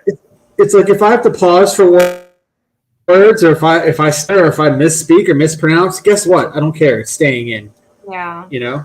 Well, it's time to edit that out. No. I mean, I don't want to though. Yeah. just keep it raw and real. I try to do that with my videos lately. In my earlier videos I did a little bit more editing, but it wasn't that kind of editing. It was just sort of like I was experimenting with what kind of style felt best to me. And lately these days it's just sort of like, let's just try to just do this in one cut. And if I mispronounce something, if I kind of stumble on my words, then so be it. It shows that I'm human. Exactly. I think the live streams kind of fit the fragrance stuff because we're like, it honestly, when you talk about perfume, a lot of it is stream of consciousness. So you're just smelling and you're talking it through. So you don't want to edit any of that. So Derek, we have some questions as to where you are right now. Like, what is the space surrounding you? Fernando's asking if you could explain the cables and what seems to be switches and routers surrounding you. This is a telecom room that serves as my office, if you will. I have my security server in here, my screen that I can watch. And, with the blessing of my property manager, I'm allowed to do some limited stuff like this. Granted, if I sat here for the whole 8-hour shift and did this, I would probably get kicked pretty quickly from site. But I can spend, an hour or so with my shirt off watching this camera or something, sometimes 2 if it's particularly slow. I don't do my long live streams unless I have a slow day or if I know I'm having a slow day. Even then, they can get interrupted. Like I said, I have to get up and go do something. But, the idea is that as long as I'm keeping my own thing. This is my office, and this is the only place where I can safely have a live stream because of the privacy, because this is a closed door area. Right. In terms of my YouTube videos, because they're shorter and I don't need an internet connection to do them, I can do them anywhere. So any old vacant part of the building that I want to sit in for 15 minutes and hammer out a video. So you might notice some of my YouTube videos. I've only got 3 so far. You might notice they're not in this space anymore because the first one is just for familiarity, but the next 2 are in other places because I don't need to have it here. Since I'm not dependent on an internet connection, I can upload the video later and do whatever I want. Right. So that's a little more freeing, but at the same time, it's also, non-interactive that way because it's a video. I don't talk. One of my reasons why I like the live streams is I can talk to people. Whereas if I do a little 15-minute video about whatever, it's one way. So, right. So we interrupt this stream to make an important announcement.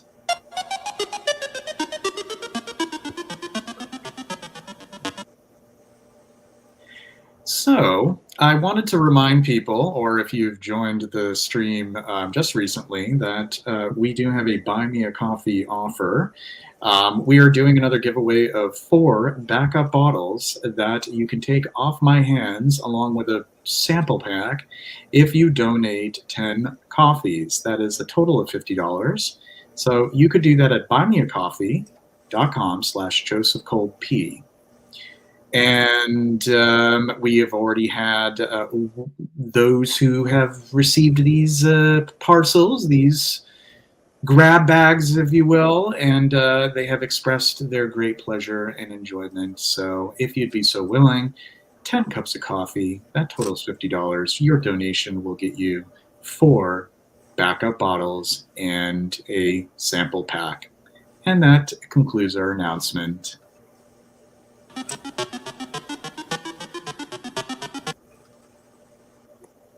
And I think I got my first super chat ever. Ooh. Thank you very much, Dusan. I don't generally, I'm not really sure if I want to like ask for super chats, but it's there as an option. I want to thank you very much, my friend, for all of your support the past several months. Thank you so much. All right. So no, but Derek, I've been enjoying a couple of your first videos, and I wanted to see if you had how long you're going to continue on this theme, or if you have other things in mind in the future for videos. Well, since the whole point of me doing a YouTube anything is to just give in to the, it's not like it's demands, but you know, I have a lot of friends on Instagram or Base Notes that kept pushing me for it. So I decided to do the most like minimalist thing I can. And I mentioned it in the first video that I basically went and looked at what all the PT Barnum types do, you know, all the hustlers that do the, like I just described, the real super slick videos where it feels more like an infomercial than an actual person having an opinion. They're like doing the whole Billy Mays thing with the perfume bottle in their hand. Right, So right.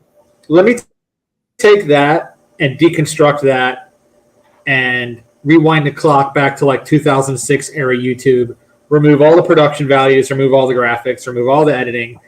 What's the core concept of those videos? And that core concept is always lists, right? Lists. Top 10 this, top 10 that, top 5 this, top 5 that. So I figured, okay, guys. You know. I'm like, so if the thing that people want from me is basically those top 10 lists, they want that slick, you know, Right. 10 minute, 15 minute, they want that slick 10, 15 minute where the guy rushes in, whoosh, and he's like, top number 5 is this compliment header. Number 4, this penny dropper over here. Number 3, this thing that I wear every day. And it just goes like that. So I'm like, okay, well, and then you see the notes flash across the screen, you know, and the guy's like, yeah, this is some mad time, man. This is all kinds of attention. You know, and they're doing that whole thing. Oh, shit. Hold on a second. I got to get my bro cap, too. Hold on a second. Hold on. Yeah, so. Oh, my goodness. No. We don't want you to do that, Derek. So. Oh, So basically, I'm like, okay, so you guys want me to do that, right? Because they're literally asking me for the you should for just this do kind of it content. just for fun, at least one time. Okay, you got to turn it sideways though, because if it's totally backwards, it's not bro enough. It's got to be like totally sideways. It's got to be like. Oh, really? Wait, is it got to be like? Is it got to be like this? There you go. All right. Like Yeah. Jimmy All Penn. right. Let's dive in here. We got top 10 daily Yeah. drivers. You know those ones that you can always rely on. Yeah. How about the best dumb reach?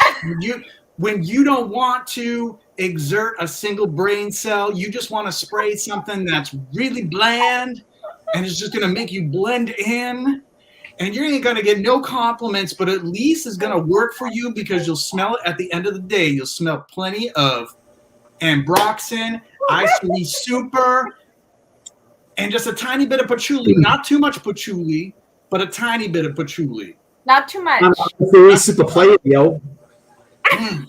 But Won't anyway, smell like a dirty hippie. We'll just say that, you know? Oh my god.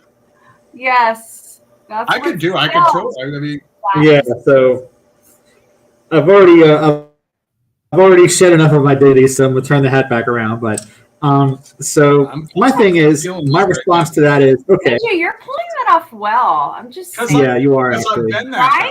guy. I have a story I think it's past. the headphones. It's this whole vibe. He's pulling it off really well. Okay, well here I'll put on my headphones then. All right. We're gonna take a trip to Burlington Coat Factory.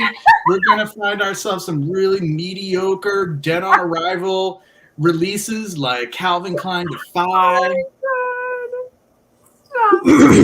You'd be surprised how good this shit is. And you know the thing is, so people want that kind of content from me.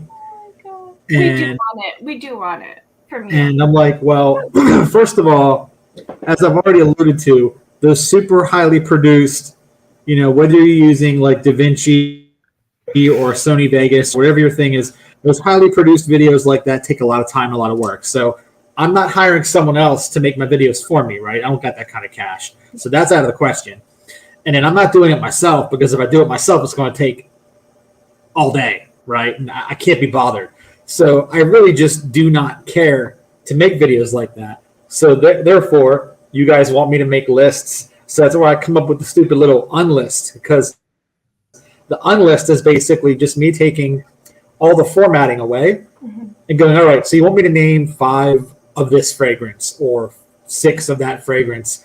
I'll do that without the ranking, without the numerical anything. And, you know, it's not even a list anymore. It's just me randomly spouting off. I don't think you should worry about the number of fragrances. I don't think you should criteria. worry about what anyone wants you to do. I think you should do exactly what you want to do. Yeah. The people want you to do that's the point, what you though. do best. And that's what they're going to come for that. I told you, It's- Derek, that your appearance on one of the Effluviums is the most watched one, because people were looking for you. Like, this guy has great reviews. He's a great writer. He does great stuff on Instagram. Is he on YouTube? Oh, would you look at that? He came up. Totally. And he's on this stream. I'm going to watch it. Great insight to the industry and the marketing side of things. So I mean, you saved me all the work. I mean, like, I think to myself, like, am I going to really delve into this stuff? Oh, Derek has it together. He has it on lock. He's done the work for me. I'll see like a review of yours. I'm like, damn, you really, you know the ins and outs. So I think people recognize that, and it does not go unnoticed. That's for sure. Yes. I think you should jump on any live stream at any whenever you can. So yeah, the point of the unlist therefore is to basically strip all that away, to get rid of all the production values and all that stuff and the bells and whistles, and of course no sales links either, not sponsored by anybody. All that crap is gone too. If someone was to offer me, like, and I explained it in my introduction video, if a third party seller like a store was to offer me free bottles in exchange for plugging the store, that's fine, because I can say that I dislike some of them, because they don't really care if you like this brand or hate this brand, as long as you mention where you got the stuff from. So I don't see any ethical conflicts with third party sellers. Actual corporate brands, though, yes, because corporate brands won't let you have an opinion. Corporate brands won't let you say what you think. You either PR the fragrance or you get banned. You either do the lip service or that's it. No more gravy train for you.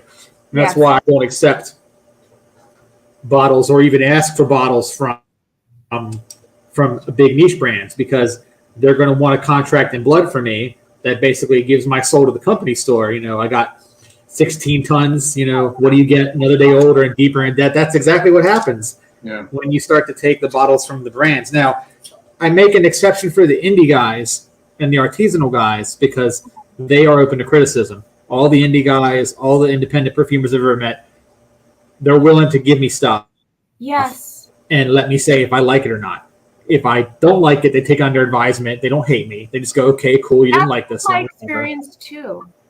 But once a brand starts becoming a corporate brand, once they have actual a corporate structure, the time for criticism is over. They don't want criticism anymore. At that point, they just don't want to hear anything.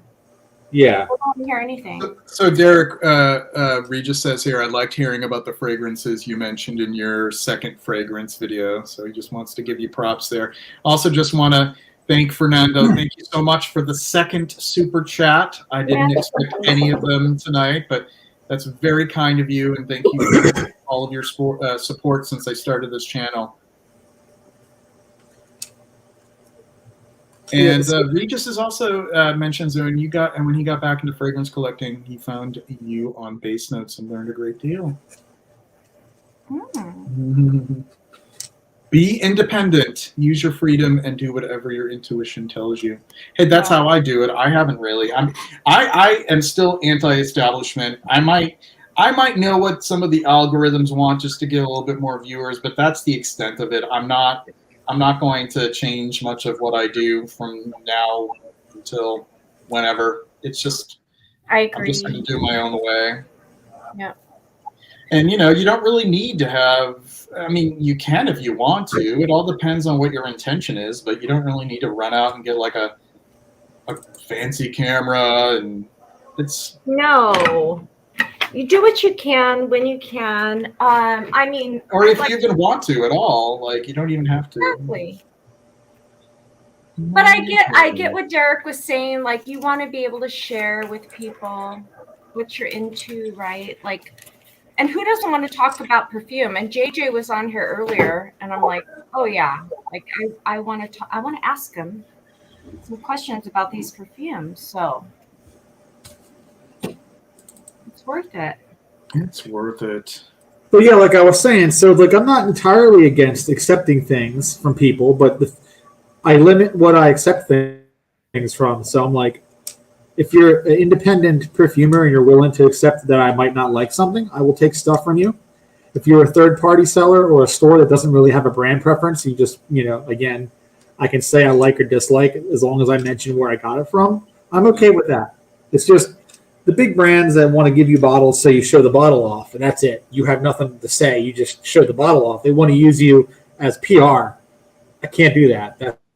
That's where I can't go. And Unfortunately, when you make that stance, a lot of brands then don't want you even getting samples. Like, I literally asked for just samples from brands like Zakharov, and there's like, no. Zakharov?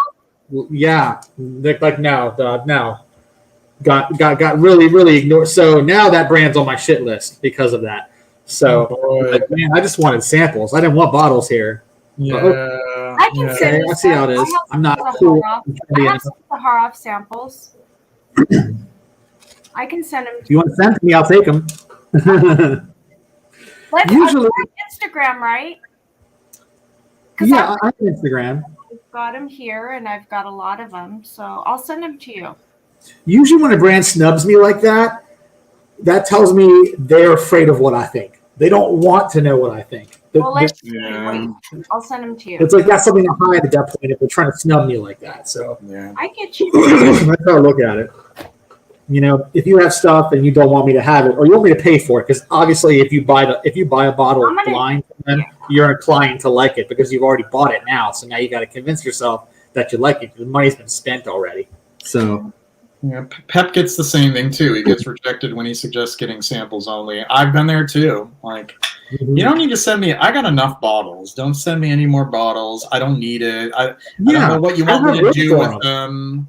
Like, just send me a sample. That's how I analyze, critique, and assess a fragrance. I don't need a whole bunch of it. Because that's the message that's being sent to me. It's sort of setting an expectation. Like, there have been certain houses there was one house, I'm not going to mention the name, and they sent me a small bottle of something, and then they sent me like actual props to use when doing a post about the fragrance. I will show you said props. I will show you. Now, oh man. It was a fragrance. I think they sent these because it was a fragrance that was supposed to evoke someone in the 1970s. So this was their idea. All right, hold on a second. I'm going to go into solo layout here, and I think this was their idea of like what good props would be when posting doing a post on this fragrance. So they sent me a little typewriter. A little typewriter, which is like, I didn't want to throw it out. I think it's kind of cute. I was that's figuring kind of like, cute. I totally but love that. I definitely was not planning on doing any kind of post. That was not what I want. The thing is, you know, these houses, they say, oh, we just want to send it to you to get your feedback. And then the you know, the conversation turns into when you do a post on it with the bottle, like, how is that feedback? I'm not giving you feedback for, you know, for the fragrance. It's a tough thing. And so besides this, so there's also definitely not to scale. So I don't know how she was expecting me to work both of these into the photo. Jeez. But this little tiny TV.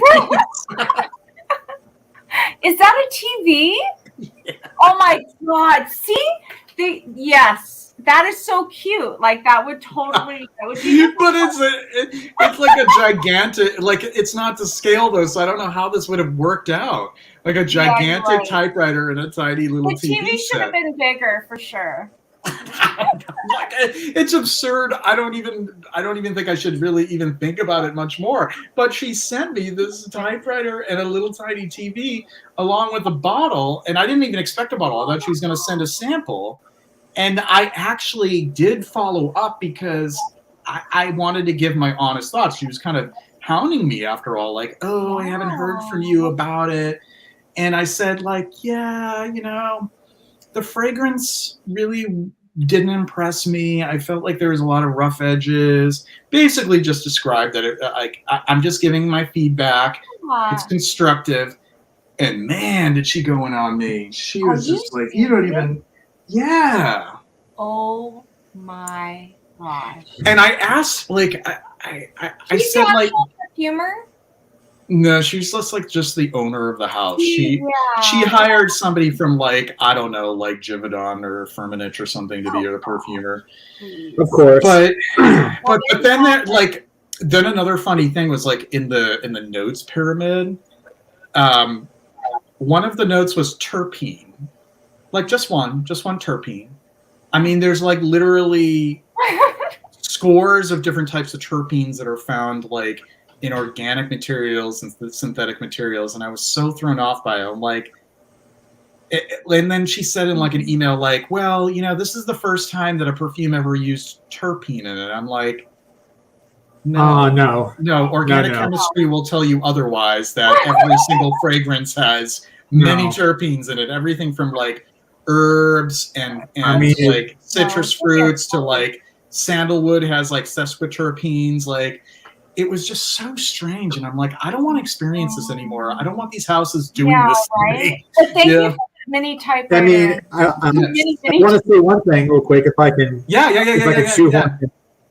I want to say that maybe it's the first time in history that a perfume actually listed a terpene as a note, like, oh, this random chemical is in our fragrance, as a selling point. But just a single one. Yeah, just a single one. Just one. I mean, like, That's some of the brands, like there are some brands that actually, like, I don't know if you really pay attention to note pyramids these days, but there are some brands who will put like Ionone as a note in the heart, like just Ionone. Oh, that's lovely. I'm like, okay, which one? Alpha, beta, gamma? Tell me, I'm curious. Yeah. There's dihydroionone beta. There's like woody ionones. There's violet ionones. There's berry ionones. Like. The two biggest ones are alpha ionone and beta ionone. So are we talking about like a more kind of like berry tobacco or a violety one? Like, got some alpha male ionones, man. Wait, you know, hey, that's my name on Fragrantica, alpha iron. Panty droppers, panty dropper ionones. Some alpha male ionones in your fragrance to make it real masculine. I'm sorry, I'm a weakling. I've got the beta male ionones in my fragrance. I'm sorry. I don't know if I like ionones. But anyway. I'm just saying. My other favorite thing is when people, they do like reviews and they're just so leaning on the notes pyramid. And then you know that the fragrance has like at least one or two fantasy notes. And then they start talking about how like they smell like, I smell the ranunculus in this fragrance and it really stands out in the heart. Or like the camellia is really floral and sweet. What? You never fucking smelled camellias. Like, they don't even really have a scent. Like, I run into that so much. One time I was smelling this fragrance and I got a real big whiff of this supercalifragilisticexpialidocious, and it was really good. If you say it fast enough, though, you'll seem quite precocious. You know, little, and all that stuff. But, People keep asking where you are. You're gonna have to rewind. He's not gonna explain it again. He's at work. Is that good enough? He's at work. Just, I am the Max Headroom of the fragrance community, okay? That's me. I am the Max Headroom of the fragrance community. I'll go like that, like that, and start skipping.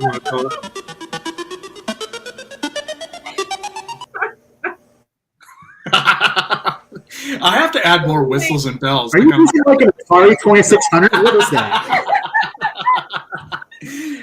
Are we like getting ready to play Asteroids or something here? I'm confused. It is. I love all of it. It's so it's actually it's an art film. I forget the art. I actually really give credit to the artist here. I am like, but I just thought it would be a cool graphic to use to kind of. It's like an arresting thing. Like, hey, got to stop everything. Got to announce what to. It does seem very much like Atari because it's very 8-bit sounding. Yeah. What are you sniffing, Derek? So, when I went down to the local nerd storm, the Storm of Nerds, and they had the latest Givenchy Gentleman Flanker at Nerd Storms. So it's called Society. What is it called? It's called Gentleman Society by Givenchy. It's the newest one. And the Nerd Storm associate told me that it was very woody and sage and all this other stuff.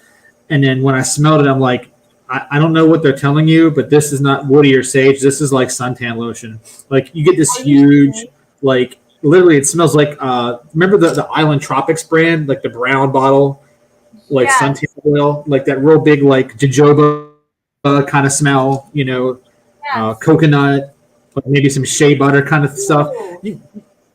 Most folks know what suntan lotion smells like, or they've smelled some form of it, or copper tone or whatever. Right. I'm like, man, this is marketed all wrong. They're sitting there training you to call this a woody sage fragrance, and it's called Society. It should have been called like Gentleman Suntan or something. It would have been much better as like a.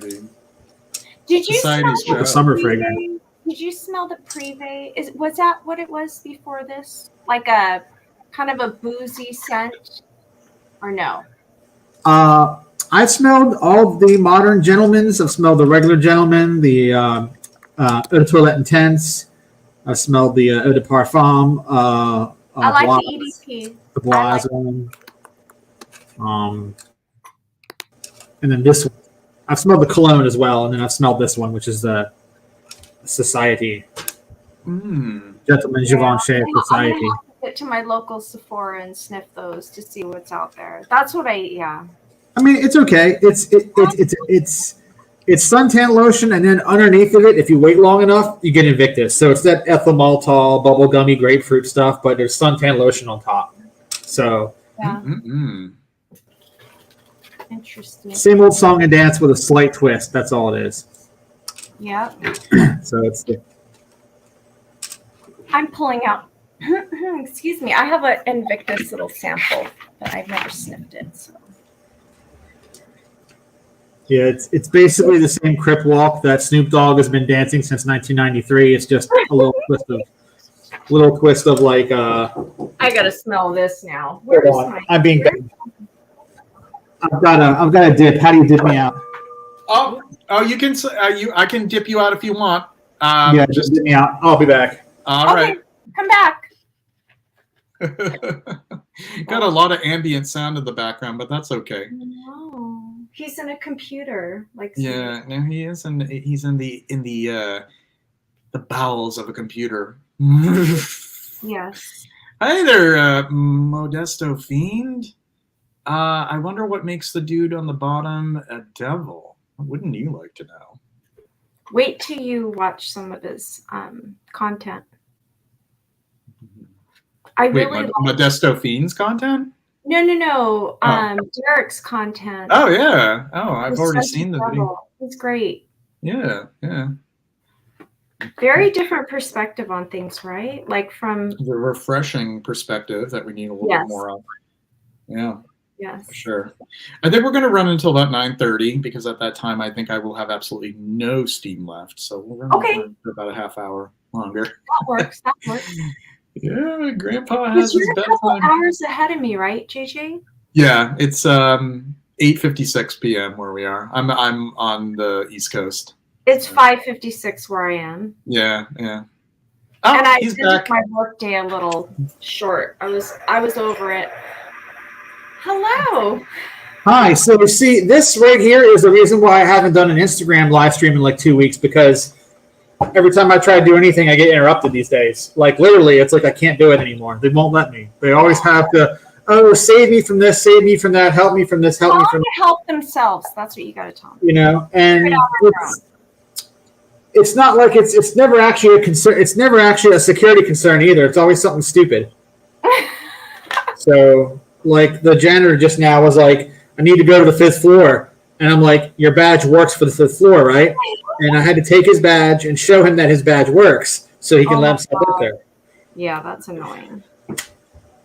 All right, folks, hit the like button if you haven't already. Give it an old thumbs up. It's like I'm becoming a babysitter instead of what my job description is supposed to be security and secure access to places. Now it's like hold their hands and tell them how to breathe and put one foot in front of the other. It's like it's not my job, dude. So yeah, I get it. And it's annoying. Yeah, I mean, I don't mind answering questions. That's not it. It's just the most insipid, stupid questions. So yeah, I get it. No, I do too. So what have you been wearing, Derek? Like, what have been your scents that you're just kind of going with? Tell us about what you've been wearing lately. Well, this week I've been wearing a lot of Middle Eastern or Middle Eastern type fragrances because we've had that kind of weather. It's not too hot, not too cold. So I recently picked up Eau Cuir d'Abery, or if I'm saying that right. The French speaker can probably correct me there. Oud Cuir d'Arabi. Oud Cuir d'Arabi. Oud Cuir d'Abery, yeah, the Arabi. That's a Middle Eastern house? It's, Montal. Yeah.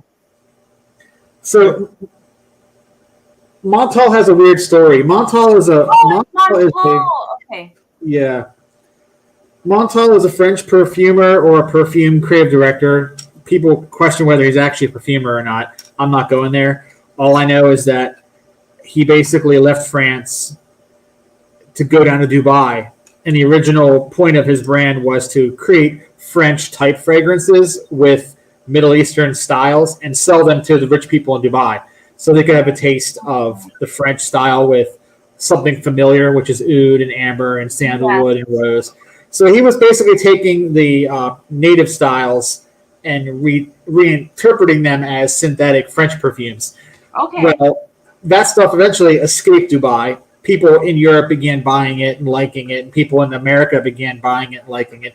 Next thing you know, Montal is now being sold everywhere, and now he's expanded into Mancera, which is another range that's more Western-ish. Yeah. But like the really early Montals, like 2005, 6, 7, 8, up until about maybe 2010, were really, I don't want to say authentic because it's not real oud and not real amber, but at least authentic by proxy. Like he actually tried to replicate a lot of Middle Eastern stuff in the earlier stuff. So if you smell Oud Cuir d'Abery, it smells like barnyard oud. 100% smells like it's got that same vibe as like Oud Infini or The Night by Frederic Malle, or like the real stinky barnyard oud oils like Danal Oud by I think it's Latafa or one of those guys. But yeah, the real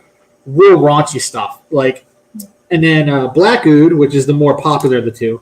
Black Oud is more of your medicinal rose oud bomb, so it's real heavy, dark rose, like Turkish rose, real heavy patchouli. The oud is more medicinal, more woody in profile, but it's still there, you know. And there's a couple others too, like Attar is really good. Sandflowers is really good. Oud Ombre, Royal Oud. A lot of the, like I said, those earlier ones. And this is under the Montal brand or house. That's it. That's the brand Montal. Mancera is the last ones. Montal or the metal cans. So Yes. Okay. Right. They're like canisters. They look like Yeah. canisters. Yeah. I have just two of them. I have the Oud Cuir d'Arabie and Full Incense. yeah, Full Incense is another good one. Yeah. So So earlier I was trying to find like the really vapid fragrance influencer posts, and I should have known that it would just be under like. So if you just do a search, they'll give you all these suggestions, and sure enough, a bunch of them came up. So you don't even have to follow. And there's one on the Leighton. They keep referring to it as the Leighton. The Leighton is a fragrance for the colder days. This fragrance is good for winter, autumn, and slightly colder spring days. The Leighton is good for going out during the day or in the evening. The Leighton is a men's fragrance. The durability is good. I felt it on my skin for over 9 hours. The sillage is strong. You'll definitely stand out with the Leighton. Do you know the Leighton? And then they proceed to just mention all of the notes. And that is the review, the end. And that's the kind of, and then there's another one, you know, of course you have like Fragrance de Bois and Raja and Bodicea and all that. Like, I'm not going to, you know, give my opinion. I don't really have much of a strong opinion on any of them. It's not really, and it's just like, they just list the names of the fragrances and then it says, have a great day. Their review is, have a great day. I kind of feel like maybe some of these are actually not reviewers; they're just marketing guys. Like they're like the whole phenomenon about. I mean, I don't want to sidetrack, but I have to build a thought bubble here so you get where I'm coming from. Yeah. I feel like a lot of this stuff is, and this is where you get a lot of the YouTube reviewers too with the graphics and stuff. Is it's like at some point in time, someone realized that by taking the bottles, the free bottles, getting on the PR lists, doing all this stuff, that they can make a lot of money because they're either getting paid under the table by the brands to do the marketing for them, or they sell the bottles on Etsy or something that they get. So it's a hustle, and it's almost like a viral form of PR. It's like freelance public relations. So I feel like a lot of these guys who do the videos and stuff and are real slick, they're like the high end, but there's also a low end, and the low end is the real minimal effort guys who just do the have a nice day, who just recant the notes, who just copy the market copy almost word for word, take whatever the actual official blurb is and just rewrite it a little bit to make it look different. Marketing people are paid to take a piece of shit and make it sound really good. Oh, yeah. It's true. That's what I've learned in my business. Like, it doesn't matter because marketing people, that's their thing. They're like, how can I package this up and sell it? It's not about, we don't care if it's really good or we don't understand necessarily, but we'll make it sound really good. And appeal to the general. I have another example here. Hello, Frag Fam. Scent of the day, gentle fluidity gold. Yeah. You lost me there. This might be another signature scent for me. She is now my favorite from MFK. She is a sexy, stunning, sophisticated, well-blended, creamy, musky vanilla fragrance. Feminine in nature, it was love at first sniff. She will definitely turn heads. I need more time with this baby, and I will be back. And then there's the notes. Do you own this fragrance? Please share your experience. So yeah, I mean, this is just fragrance influencing. This is not, it's just, it is what it is. And and the thing is, one of the reasons why I was really leery on asking for your thoughts when I was doing those little, some of you guys who follow my Instagram, there's not a whole lot of you. I'm a very tiny pebble in a vast ocean, but some of you who do follow my Instagram, you know, I did the little like 1.5-minute reels where I talk about overrated or overlooked. Or I did the one where this is visualize when I I smell the love fragrance. all your Instagram lives. And when I do those, at the bottom I say, now tell me what your thoughts are. I was really afraid to ask because that's an influencer tactic of saying, now give me your thoughts.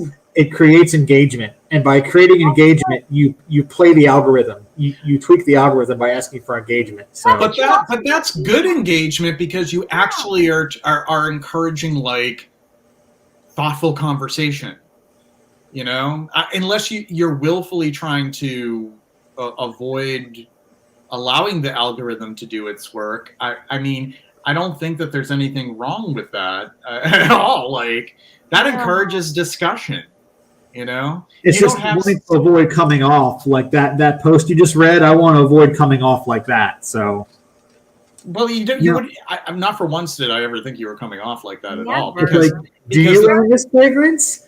Tell me how you own this fragrance. Tell me no, but it's give like me all this entire, information it's an because it's entirely actually different- data mining. No, it's an You're entirely accused of different context bullshit. because you're comparing two different.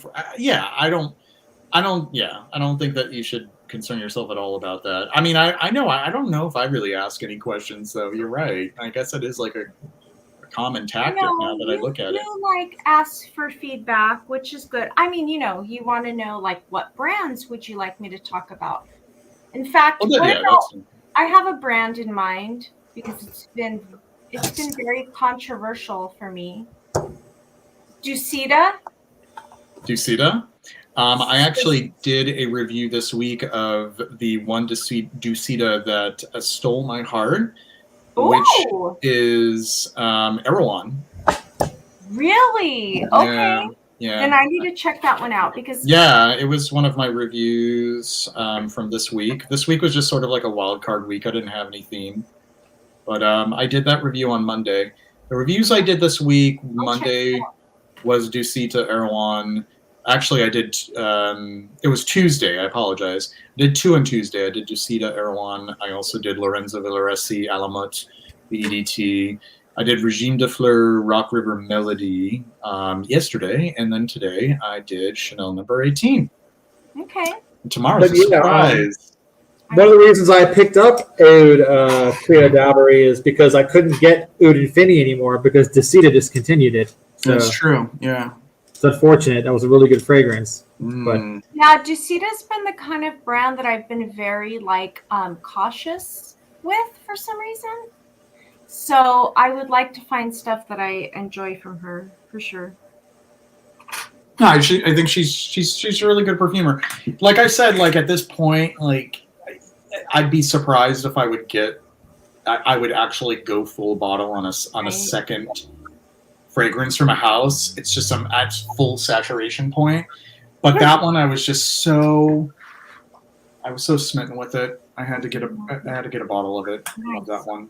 Yeah, really a great agrestic hay-based fragrance. I love those kinds of like. I love hay. Yeah. New Moon Hay. New Moon Hay. Actually, Florist had a fragrance called New Moon Hay, and it's been long discontinued, and I've been on the prowl for it. You know what I smelled? Darren Allen. Hey, oh my god. Oh yeah. That's another one to keep your eye or your nose on. He has some great stuff. I really enjoyed his Dorian's Fougere. Yeah. what I'm wearing today, by the way, I'm wearing Bathory today. So Oh, Nice. yeah. he doesn't mess around. His stuff is like you can tell.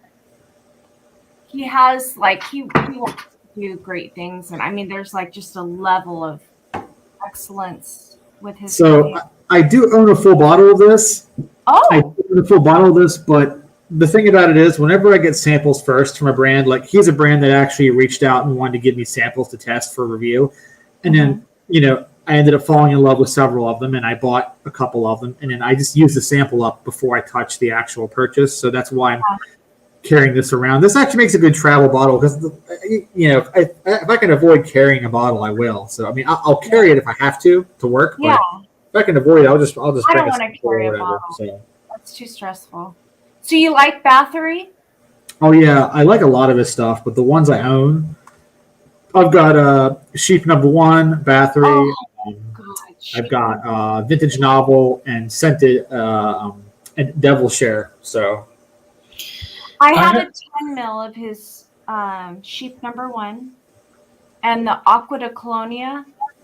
Yeah, that's a good one too. It's so good.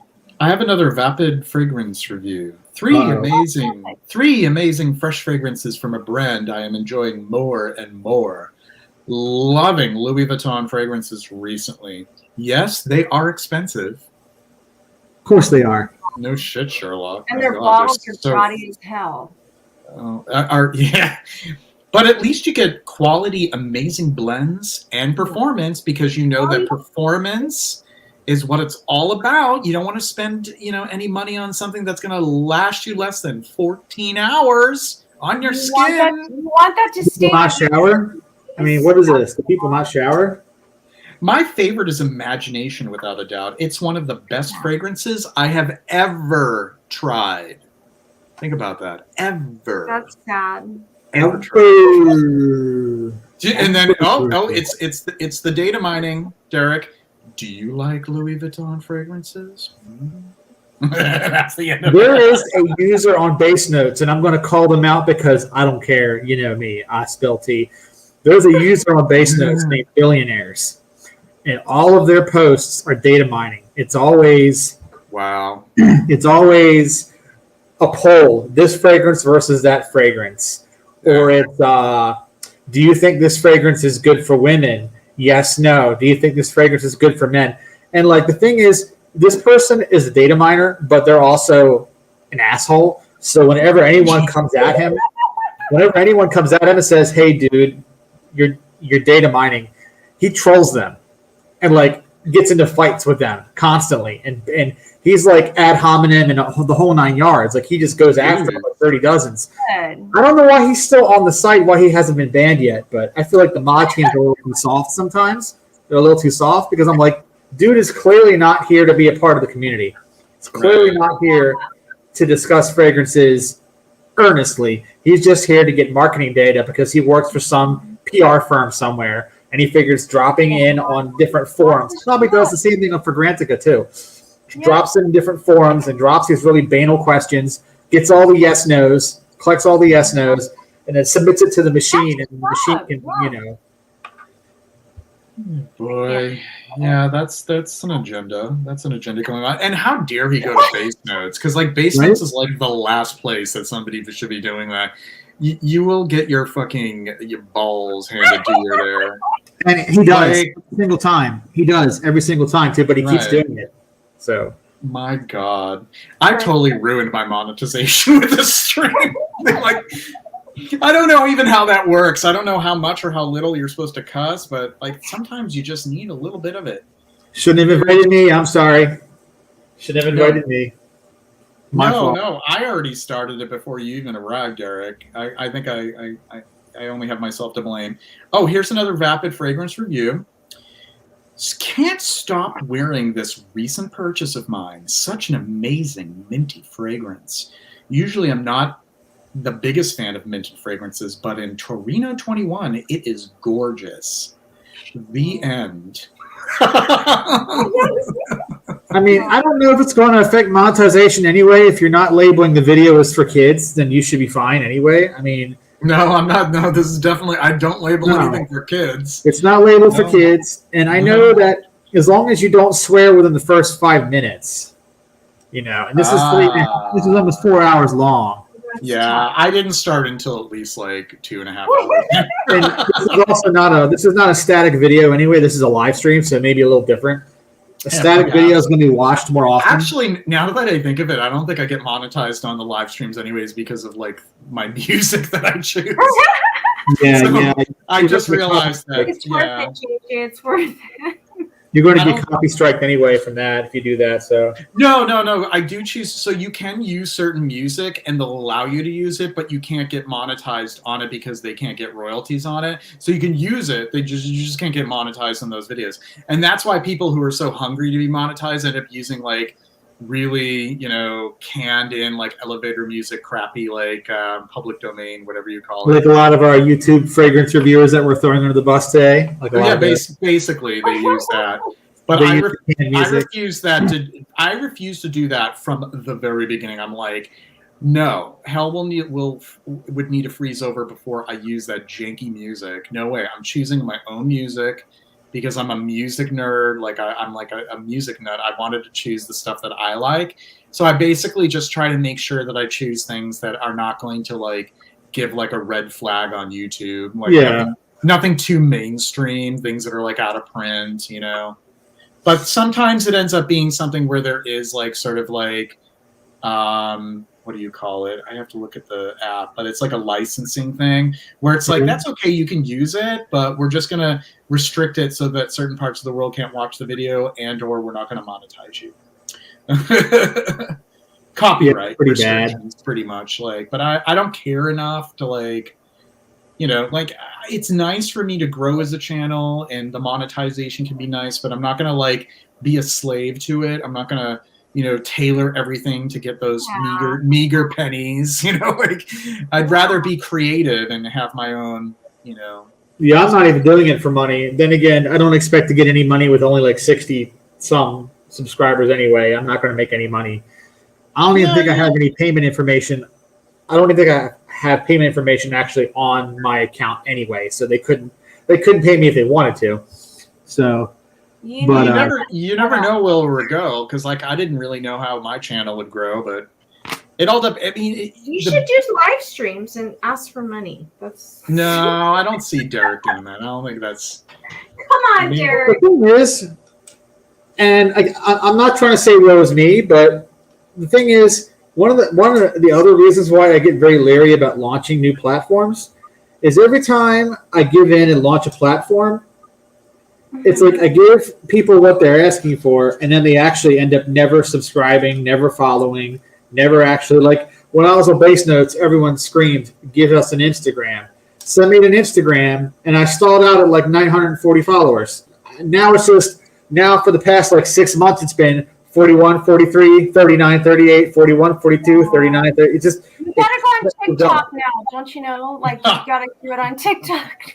Yeah, it's like once I give them what they want, they learn that they don't actually want it anymore. So do some YouTube. I'd like to see you more on YouTube, honestly. Or it's. You should take all of your Instagram stuff and put it over to YouTube, because I would totally watch that again. Your Instagram lives are great. What you could do too, Derek, is you could do like what is it, the underrated or overrated? You could make those into like shorts on YouTube as well. Yeah, and what's crazy too is like the first day I announced my YouTube, I had so many people look at the announcement, and literally the same people who asked me if I was going to make the YouTube, once I made the YouTube, they looked at the announcement, and I'm guessing looked at the YouTube and then didn't subscribe. So again, give them what they ask for, and then they end up not wanting it anyway. So I'm just like, whatever. It's like, whatever. Y'all don't really want me. You say you want me, but you don't really want me. We want you. You guys don't want me. I'm just saying that these people who slide into my DMs and tell me they want stuff, and after I get tired of hearing it and go, okay, sure, here you go. I'm giving it to you. Then they go like some cat picking at the food, like, well, a second thought, I don't know if they want this now. What would you like to do? What do you want? It's almost like they want me to become more like one of these other. What do you want? I'm asking. I'll get to that in a second, but I'm just saying it's almost like they want me to become more like these other names, and then when I don't do that, they get mad or something. It's like, well, I want you to become more like, I'm not going to name names, but I want you to do something more like this person or do something more like that person. And then I do my version of that, right? Because I'm me, so I do my version of that. And they're like, well, I didn't really want that. So as far as what I want, honestly, if I had it my way, I'd still just be writing reviews on Base Notes. I mean, I'm glad that I came on here and met you guys and made some friends, but if I had it my way from the start, I would have just would have kept on Base Notes. You would have never known I existed. I would stay there, done my thing. That was you know, So wait for a me, minute. that was in my lane. Part of you likes to connect, though. You know, I was in my lane doing my thing. I can write reviews in my own time, and because it's all written, I don't have to worry about how I look or how I sound. So, You know, you don't have to worry about that anyway. Like, I think that you go live because you have a lot to share, and we want to hear it, right? But you're only putting that on. I mean, you've only put that on Instagram, as far as I can tell. But you're now. I mean, Right. I've had a YouTube account for over a decade, but you know, outside of like one video I uploaded to it 10 years ago, which was my last attempt at having a band, I haven't really done anything on a creator front since then. But you know, what I want to do with my YouTube, or I guess what I plan to do at least, is just these little unlisted videos, these little 10-minute, 15, 20-minute videos where I maybe name a half dozen or so fragrances of a certain kind. Yes, And because that's all I want to do too. because they're not ranked or anything, I can do a quote unquote unlist on Fougères, and then in 6 months I can do another one and name different ones because they're not ranked. So it's like whatever I want to say. I might even name some of the same ones and might change some of them out. So it's kind of whatever I just really feel like. It's whatever I feel like talking about within 15, 20 minutes time. That's what perfect. it goes down That's to. all you need. Because honestly, anything longer than that, you know, videos, like, they're kind of complicated because you have to do, you know, editing and stuff. That's why I like the live streams. Yeah, me too. And I'm not editing these, so if I can't get it out in 10, 15 minutes all on one camera, you know, all in one swing, it's not coming. And the whole lo-fi, low-tech, using a web camera to make the videos and not getting a GoPro or something, that's all part of the aesthetic. You know, I don't want to. I want fixed. minimal work to just get a message across. Like, I think JJ really likes all of the other stuff. What stuff? Like the editing and like, look at how cool. I love this new setup you've got. Oh, thanks. I'm looks having great. fun with it. I like to kind of, yeah, and I have my own aesthetic. Like I deliberately don't want it to look very modern. My whole aesthetic is making it look like television from like the late 70s to the mid 80s. Like very analog looking, like if you were like watching public television as a kid. And that's just sort of my aesthetic. And you know, that's why I choose the music that I choose as well. It's just very, very, you know, warm and fuzzy. You know, like good memories of, you know. Yeah. I mean? And see, and my aesthetic is trying to look like when YouTube was first around, when the logo was actually a little television with legs and the antenna. Remember the early days of YouTube? Yes. It was, you know, that had the leg. A long time ago. Yeah, but like I think it was YouTube. The old logo actually, it had you, and then the tube actually was surrounded by the TV tube, like it was red. Yeah. And now it's side of it. Yeah, that's what I remember. It's like, but the old YouTube videos, the old YouTube uploads, it was always just a person on a web camera. That was it, and very minimal graphics in the beginning, like the stuff I use, and it had flutter and flicker and all kinds of abnormalities because you're using PC equipment. Like all the videos had this really, you know, homespun feel to it. Like it literally felt like YouTube, like you're just a guy in front of a PC recording yourself. And that's kind of what I want to do. So, you know, there's not going to be any cutaways, not going to be any graphics. I do technically have a title card if you want to call it that, but it's just a little 10-second 1995 style, really crude, just here it comes and here it goes. It fades away from the screen. You've seen it, you know. Yeah. That's it. And then it's going to be that forever. I'm not going to change it.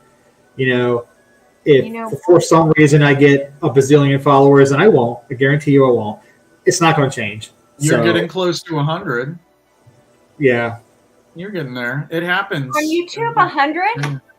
He's at 82 right now. I just shared the YouTube link here. Guys, I'll have to subscribe to Derek. And if I ever get tired of the unlist, if I ever get tired of doing unlists, then I'll just make up another cheeky concept. So, I mean, I can do a lot of things. I can do unlists. I can do reboxings instead of unboxings, where I put the perfume back in the box again and seal it up, right? There you go. I can do that.